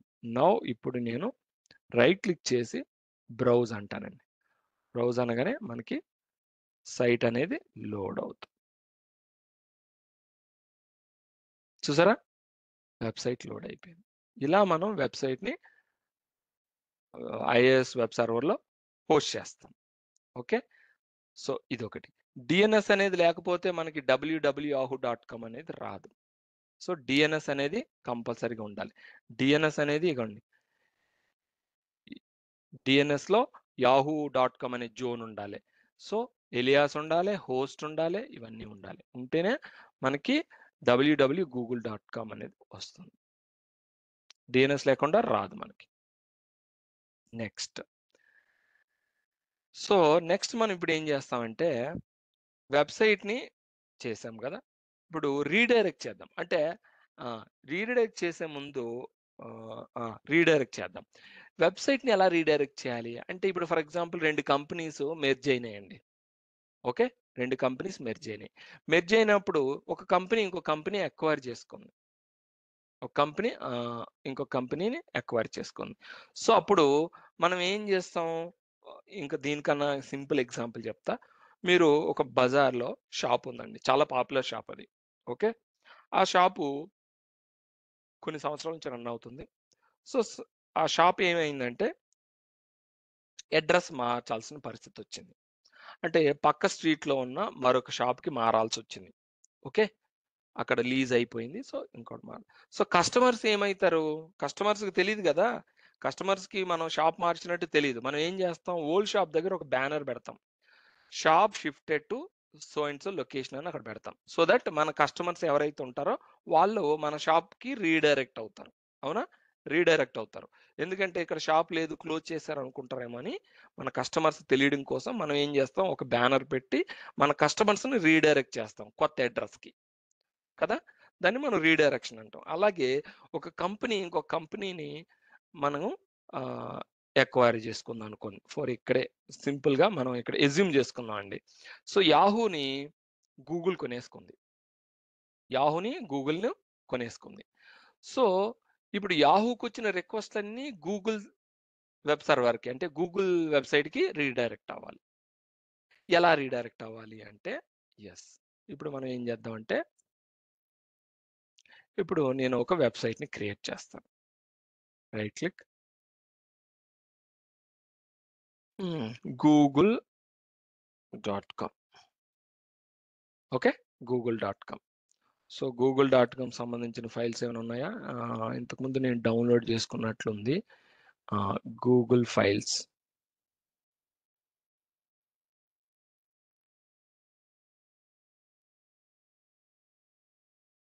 Okay, Google files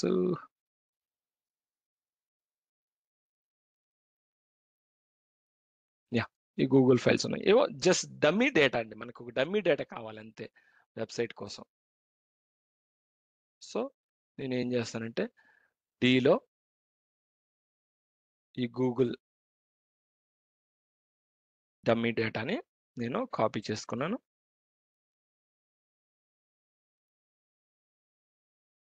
okay, fine. ఇది యాప్.html అంట. ఫైన్. నేను ఇక్కడ బ్రౌజ్ కొట్టి బ్రౌజ్ క్లిక్ చేసి డీలోకి వెళ్ళి గూగుల్ ఫిజికల్ పాత్ని సెలెక్ట్ చేసుకున్నా. సెలెక్ట్ చేసుకున్న తర్వాత ఇక్కడ www.google.com అనే సైట్ ఇచ్చాను. Okay, click okay. Google site వచ్చింది. దీంట్లో డిఫాల్ట్ డాక్యుమెంట్ ఏంటి? ఇక్కడ మనం ఫిజికల్ పాత్లో డిఫాల్ట్ డాక్యుమెంట్ యాప్.html ఉంది, అవునా? ఓకే, సో నేనేం చేస్తానంటే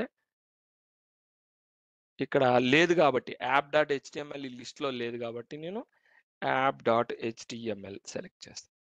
క్లిక్ ఓకే, వచ్చేసింది. ఫైన్.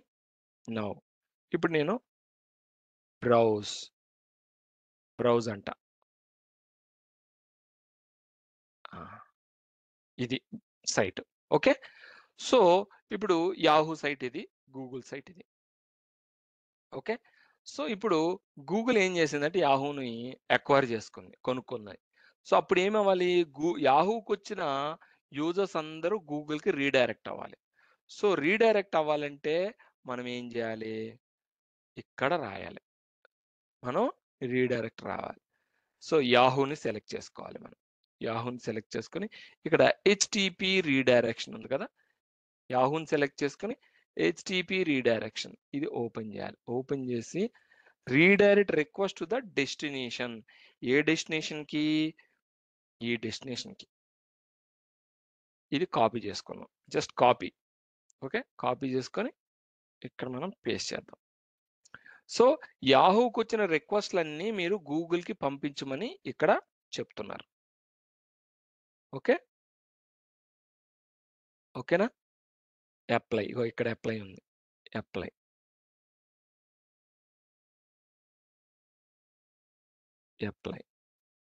అయిపోయింది. సో ఇప్పుడు నేను యాహూ ఉంది కదా, జస్ట్ రీఫ్రెష్ చేస్తానండి. రీఫ్రెష్ చేస్తాను, చూడండి. ఇక్కడ రీఫ్రెష్ చేస్తాను, చూసారా? రీఫ్రెష్ చేయగానే గూగుల్కి వెళ్ళిపోయింది. ఇప్పుడు నేను ఫర్ ఎగ్జాంపుల్ నేను ఒక యాహూ కస్టమర్ని. నేను ఏం చేశాను? yahoo.com. Okay, enter.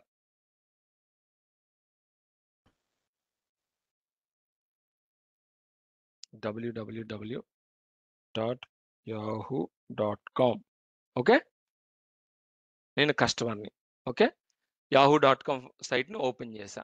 Okay, open చేసి జస్ట్ రీఫ్రెష్ చేయగానే చూసారా గూగుల్కి వెళ్ళిపోయింది.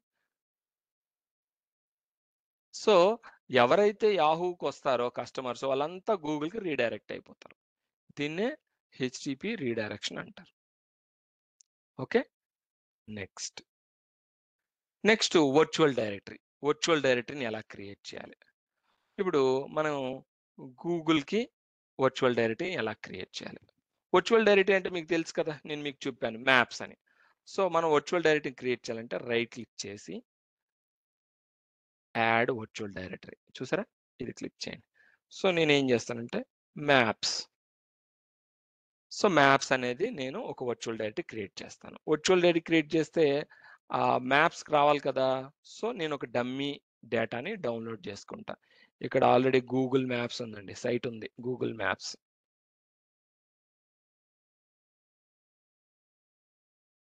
ఓకే, గూగుల్ మ్యాప్స్, ఇక్కడ గూగుల్, ఇది డేటా అండి. నేను ఈ డేటాని కాపీ చేసుకుంటున్నాను సర్వర్లోకి, just dummy data. So D డ్రైవ్లోకి వచ్చి పేస్ట్ చేసి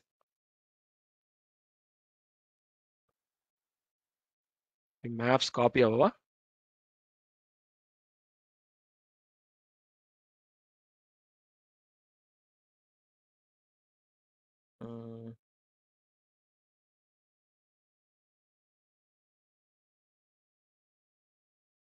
కాపీ అవ్వట్లేదు. మేబీ ఓ పని చేద్దాం, ఇక్కడ మనం ఏదో ప్రాబ్లం ఉన్నట్లుంది, ఇక్కడ మారుద్దాం, రీనేమ్ చేద్దాం.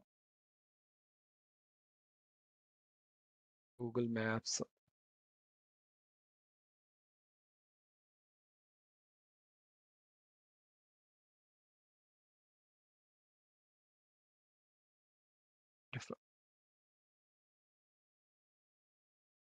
Okay, Google maps. ఈ ఈ ఫైల్ తీసుకొచ్చి దీంట్లోకి జస్ట్ కాపీ చేద్దాం.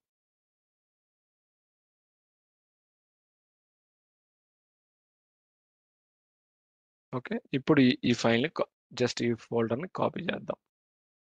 కాపీ డి డ్రైవ్లో కాపీ చేస్తాం. ఏమవుతుంది, the name file virtual machine is too long. Okay, ఇది ప్రాబ్లం చేస్తుంది. ఇంకొక నేను ఇంకేమైనా ఫైల్, డమ్మీ ఫైల్ ఉంటే మనం కాపీ చేద్దామండి. ఇంకేముంది,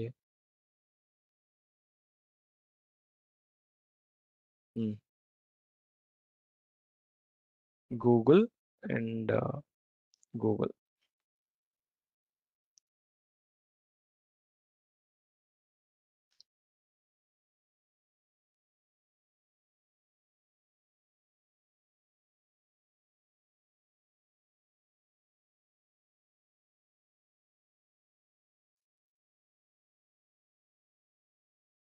కొన్ని ఫైల్స్, డమ్మీ ఫైల్స్ రావట్లేదు. యా, ఫైల్స్ వచ్చాయి. సో నేను ఏం చేస్తా అంటే ఈ గూగుల్ ఫైల్, ఈ ఫైల్ని ఈ పాత్లోకి పెడుతున్నా. Okay, fine. ఇప్పుడు నేను గూగుల్ మ్యాప్స్లో ఈ ఫిజికల్ పాత్ అనేది ఇస్తున్నా.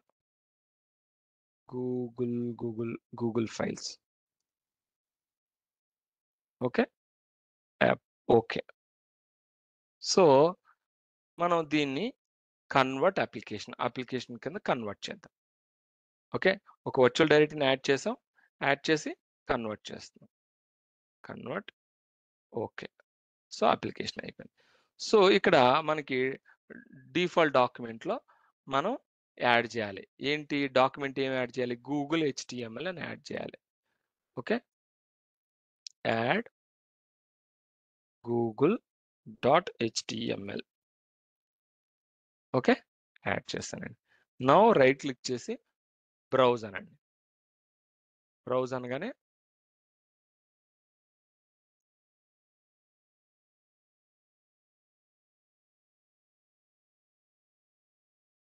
రైట్ క్లిక్ చేసి బ్రౌజ్.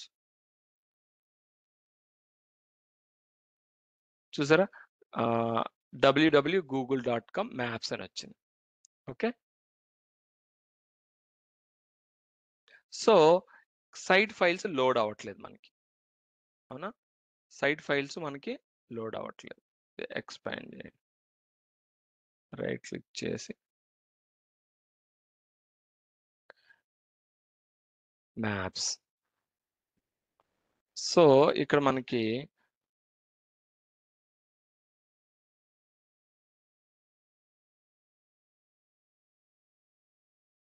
మనం ఏం చేయాలంటే మ్యాప్స్లో ఇక్కడ /google.html చూసారా, ఓపెన్ అయింది. So మ్యాప్స్లో google.html. సో ఇక్కడ మనం google.html ఇచ్చాము, కొద్దిగా టైం పడుతుంది. సో బ్రౌజ్ అన్నాం అనుకోండి, మనం బ్రౌజ్ అనగానే మనకి ఇలా వస్తుంది. ఇలాగనే మ్యాప్స్ అన్ని తర్వాత గూగుల్ HTML అనగానే మనకి సబ్ డైరెక్టరీ మ్యాప్స్ అనేది వర్చువల్ డైరెక్టరీ. ఓకే, దీన్ని వర్చువల్ డైరెక్టరీ అంటాం, సబ్ డైరెక్టరీ అంటాం. సో ఇలా మనం google.com site, main google.com site ఇలా వస్తుంది. మ్యాప్స్లోకి వెళ్ళి మనం అయితే ఇలా వస్తుంది. చూసారా, నౌ ఇలా మనం వర్చువల్ డైరెక్టరీని క్రియేట్ చేసుకోవచ్చు. నెక్స్ట్, ఇప్పుడు వెబ్సైట్కి మనం ఐపీ అడ్రస్ని చేంజ్ చేయడము, అంటే port number, IP address and port నెంబర్ని ఐపీ అడ్రస్ని ఎలా చేంజ్ చేయొచ్చు. ఓకే, మనం గూగుల్ అనుకుందాం. గూగుల్ని సెలెక్ట్ చేసి ఇక్కడ బైండింగ్స్ అని ఉంటాయి, క్లిక్ చేయండి. బైండింగ్స్ అనగానే మనకి ఇలా వస్తుంది. సెలెక్ట్ చేసి ఎడిట్లోకి వెళ్తే ఆల్ అన్అసైన్డ్ అని ఉంటుంది చూసాడు ఐపీ అడ్రస్. ఇక్కడ ఆల్ అన్అసైన్డ్ అంటే ఈ సిస్టంలో ఉన్న ఐపీ అడ్రస్ అన్నిటి మీద కూడా ఈ www.google.com అనే సైటు యాక్సెసిబుల్. అలా కాకుండా నాకు పర్టికులర్ ఐపీ మీదే ఈ సైట్ కావాలి అంటే మనం ఈ పర్టికులర్ సైట్ మీ ఈ పర్టికులర్ ఐపీ అడ్రస్ మీదే సైట్ అనేది యాక్సెసిబుల్. ఓకే, ఈ పర్టికులర్ సైట్ మీదే మనకి. సో జనరల్గా సర్వర్కి 2-3 ఎన్ఐసి కార్డులు ఉంటాయి. 2-3 ఎన్ఐసి కార్డులకి 2-3 ఎన్ని ఎన్ఐసి కార్డులు ఉంటే అన్ని ఐపీ అడ్రస్లు ఉంటాయి. సో మనకి ఇక్కడ ఒకటే ఉంది, బట్ ఇంకొకటి ఉంటే అన్ని ఐపీ అడ్రస్ల మీద google.com అనే సైటు యాక్సెసిబుల్ కాదు. నాకు పర్టికులర్ ఐపీ అడ్రస్ మీదే యాక్సెస్ కావాలంటే మనం పర్టికులర్ ఐపీ అడ్రస్ అనేది సెలెక్ట్ చేసుకోవచ్చు. ఓకే, ఇలా సెలెక్ట్ చేసుకోవచ్చు. అండ్ మీరు పోర్ట్ నెంబర్ మార్చాలనుకుంటే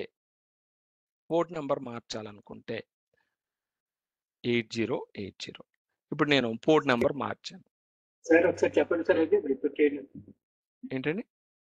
ఇప్పుడు చెప్పారు కదా సార్, ఒక అడ్రస్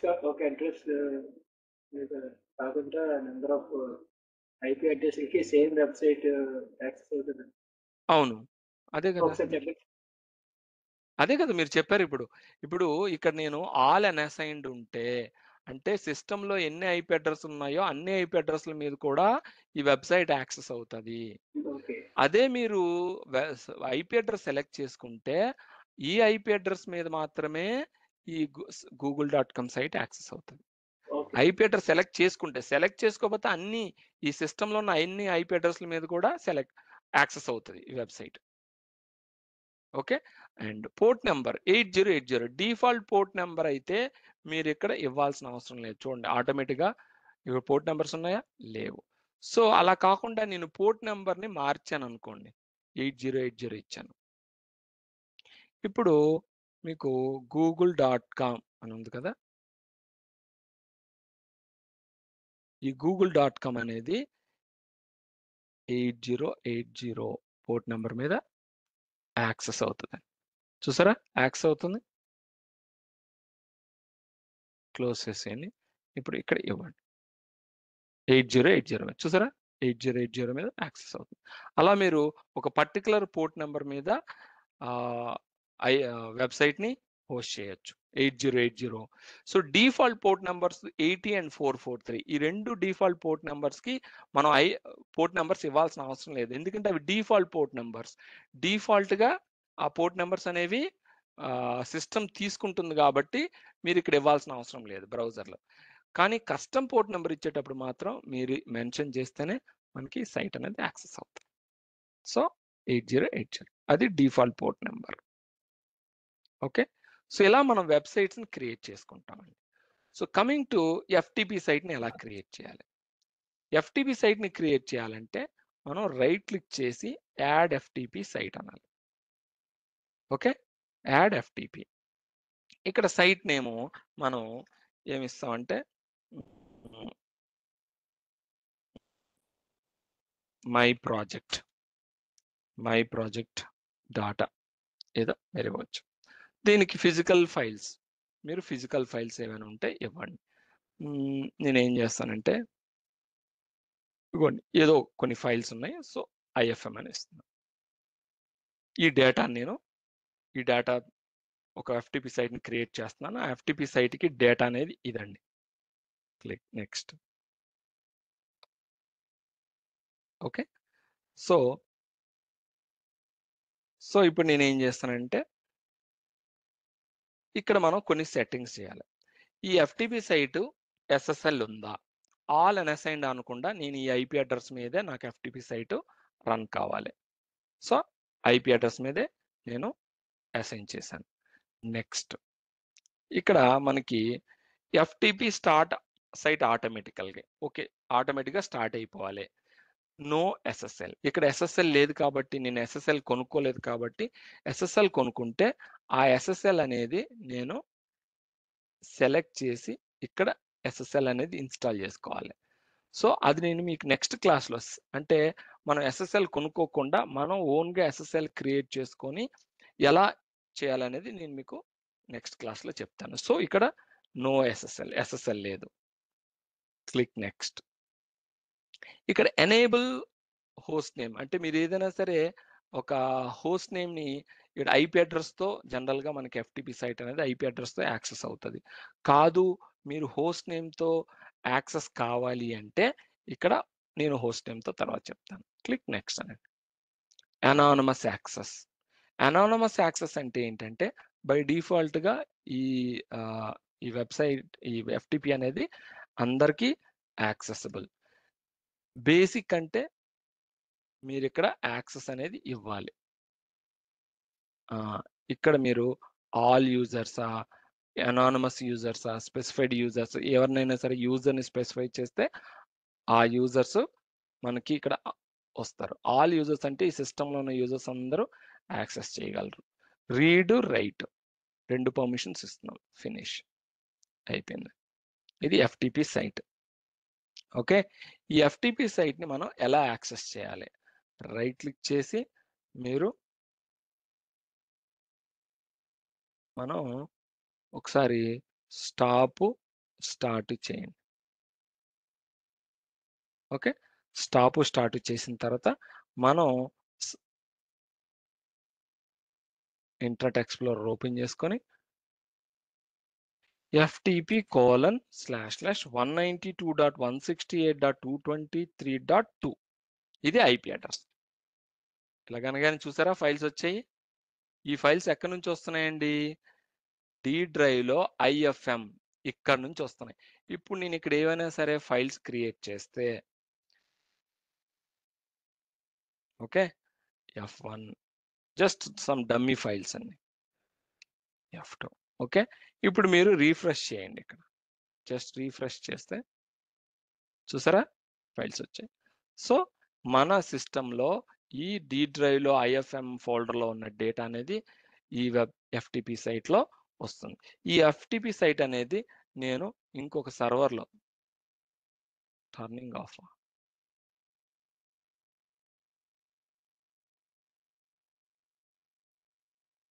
నేను ఇక్కడ నాకు యాక్సెసిబుల్ ఏమో చూద్దాం, ఎందుకంటే ఈ రెండు సేమ్ నెట్వర్క్.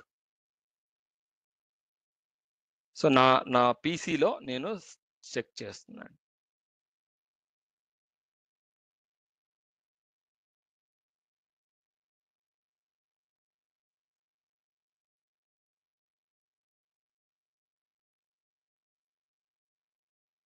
సో ఇక్కడ యాక్సెసిబుల్, ఇలా మనం డౌన్లోడ్ చేసుకుంటాం.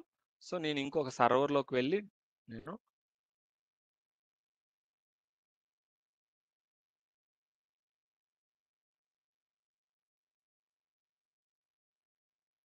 ఇంకొకటి, మీరు ఎఫ్టిపి సైట్ని ఓన్లీ ఇంటర్నెట్ ఎక్స్ప్లోర్లోనే కాదు, విండోస్ ఎక్స్ప్లోర్లో కూడా ఓపెన్ చేసుకోవచ్చు.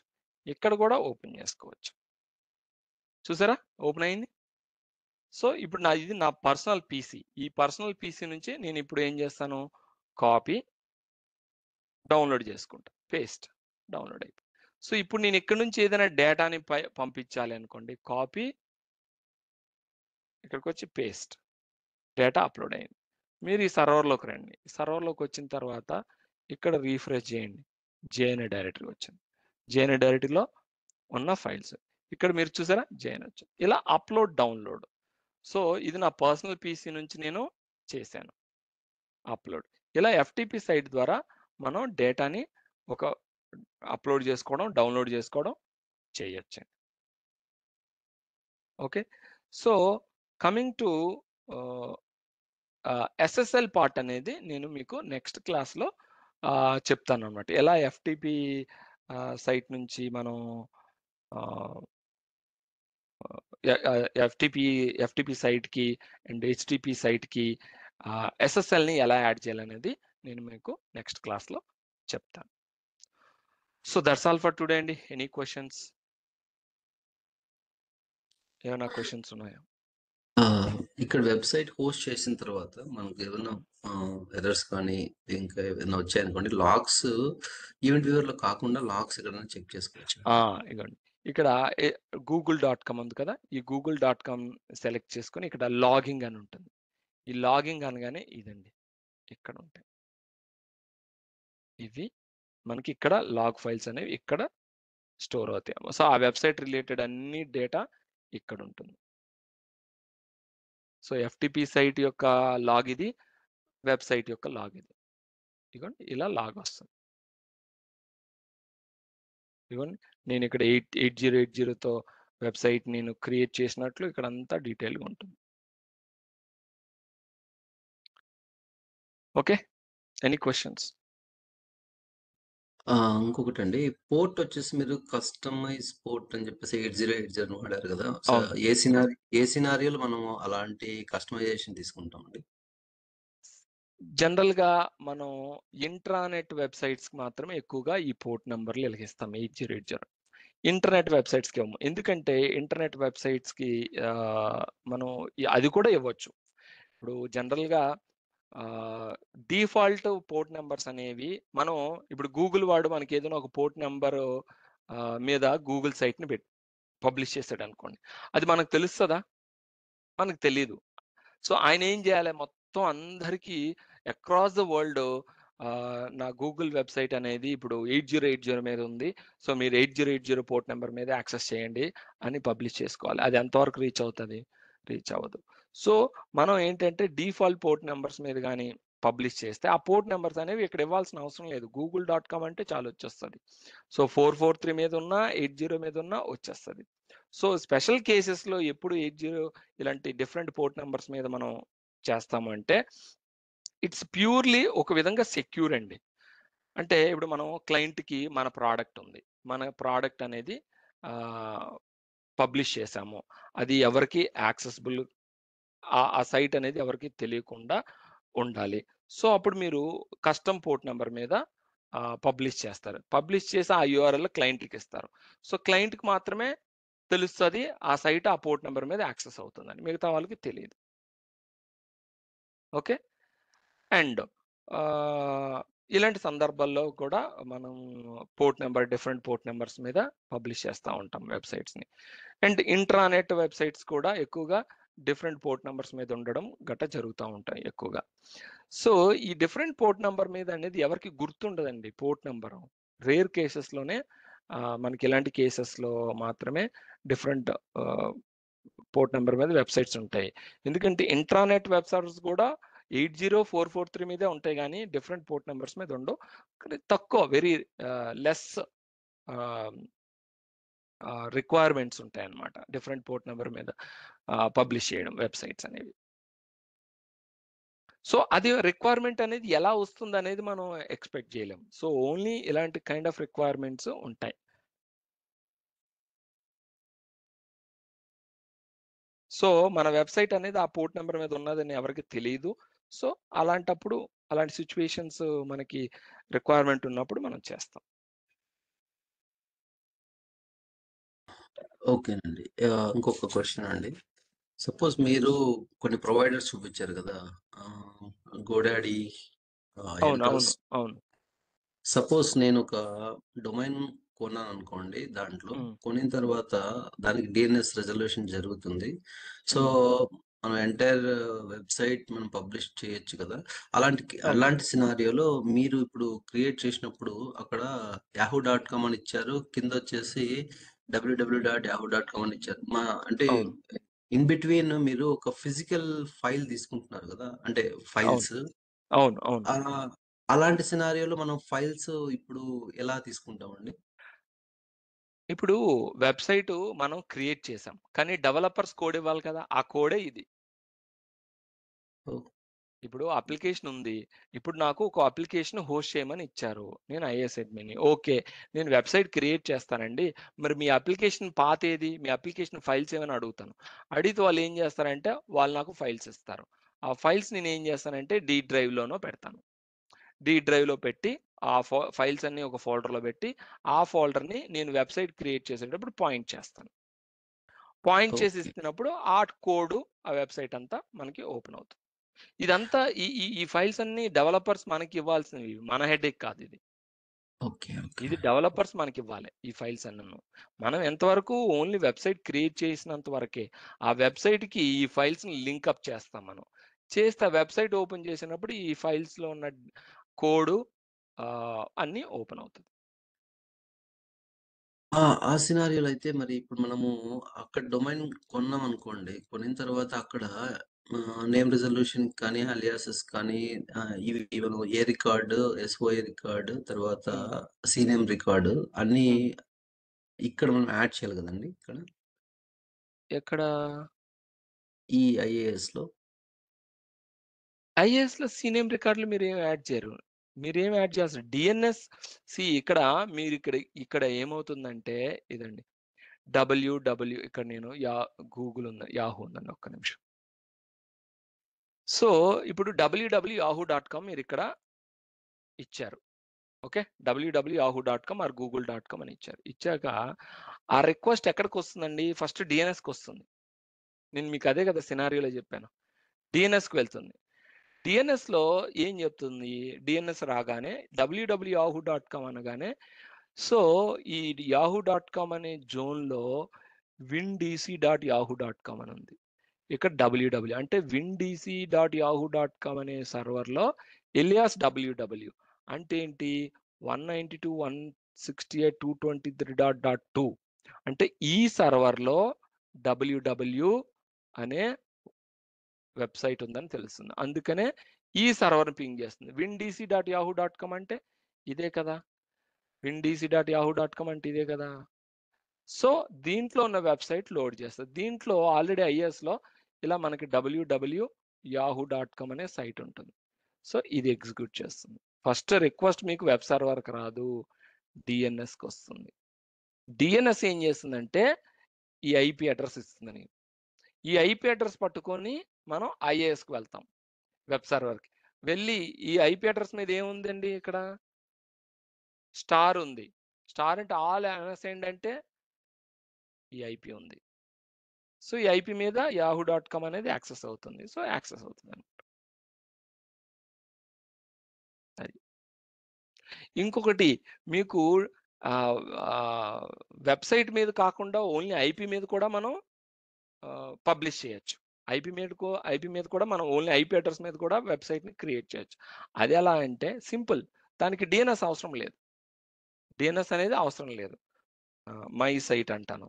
మై సైట్ అని ఏదో ఒక ఫైల్స్ నేను జస్ట్ లెట్స్ సే యాహూ ఉంది కదా, యాహూ ఫైల్స్ ఇస్తాను. యాహూ ఫైల్ ఇవన్నీ కోడ్. ఓకే, సో నేను ఇక్కడ మై సైట్ అని ఇస్తాను. మై సైట్ అని ఇచ్చి ఇక్కడ హోస్ట్ నేమ్ ఏమి ఇవ్వను. ఇలా ఆల్ అన్అసైన్డ్ ఇవ్వచ్చు లేదా ఇలా ఇవ్వచ్చు. బ్రౌజ్ అంటానండి. బ్రౌజ్ అనే ఓహో ఈ రీడైరెక్షన్ ఆపాలి. సో నేను ఇక్కడ డిఫాల్ట్ డాక్యుమెంట్లో ఓపెన్ చేద్దాం. యాహూలో ఏముంది? Yahoo index.html landing page index.html. Okay, so నేను index.htmlని ఎస్ ఉంది, index.html పైన ఉంది, సారీ. సో ఉంది కదా. సో ఇప్పుడు నేను దీనికి డిఎన్ఎస్ లేదు, ఏం లేదు. సో నేను ఇప్పుడు ఏం చేస్తానంటే http://192.168.223.2 ఒక్క నిమిషం. ఈ సైట్లన్నీ ఉన్నాయి కాబట్టి ఇవన్నీ నేను స్టాప్ చేస్తా. ఎందుకంటే ఐపీ కొట్టగానే అన్ని వాటికి రీడైరెక్ట్ అవుతుంది. స్టాప్. ఓకే, ఇవన్నీ క్లోజ్ చేద్దాం, confusion.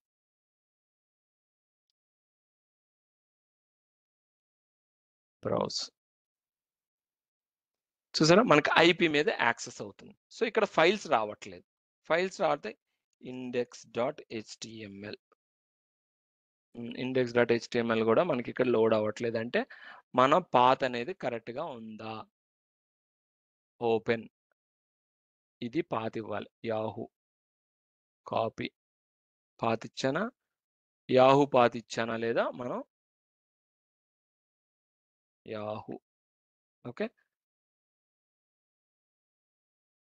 Okay, so index.html. Stop చేద్దాం, స్టార్ట్ చేద్దాం. ఇలా ఐపీ మీద కూడా మనకి యాక్సెస్ అవుతుంది సైట్ అనేది. లేదా ఇక్కడ యాహూ డైరెక్టరీ ఇవ్వండి. yahoo/index.html.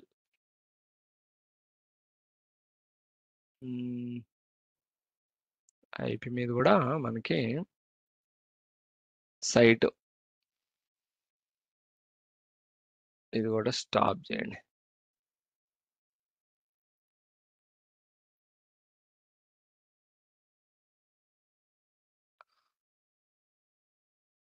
Application pool my site 80. Okay, path hi. ఒక పని చేద్దాం, ఎందుకులేండి, ఆ సైట్ ఫైల్స్ కాకుండా నేను ఒక డైరెక్ట్ క్రియేట్ చేస్తాను. మై సైట్ అనే డైరెక్ట్ క్రియేట్ చేస్తాను. మై సైట్ అనే డైరెక్ట్ క్రియేట్ చేసి నేను ఒక index.html.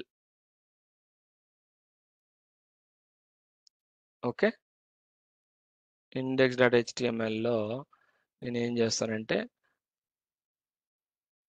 హలో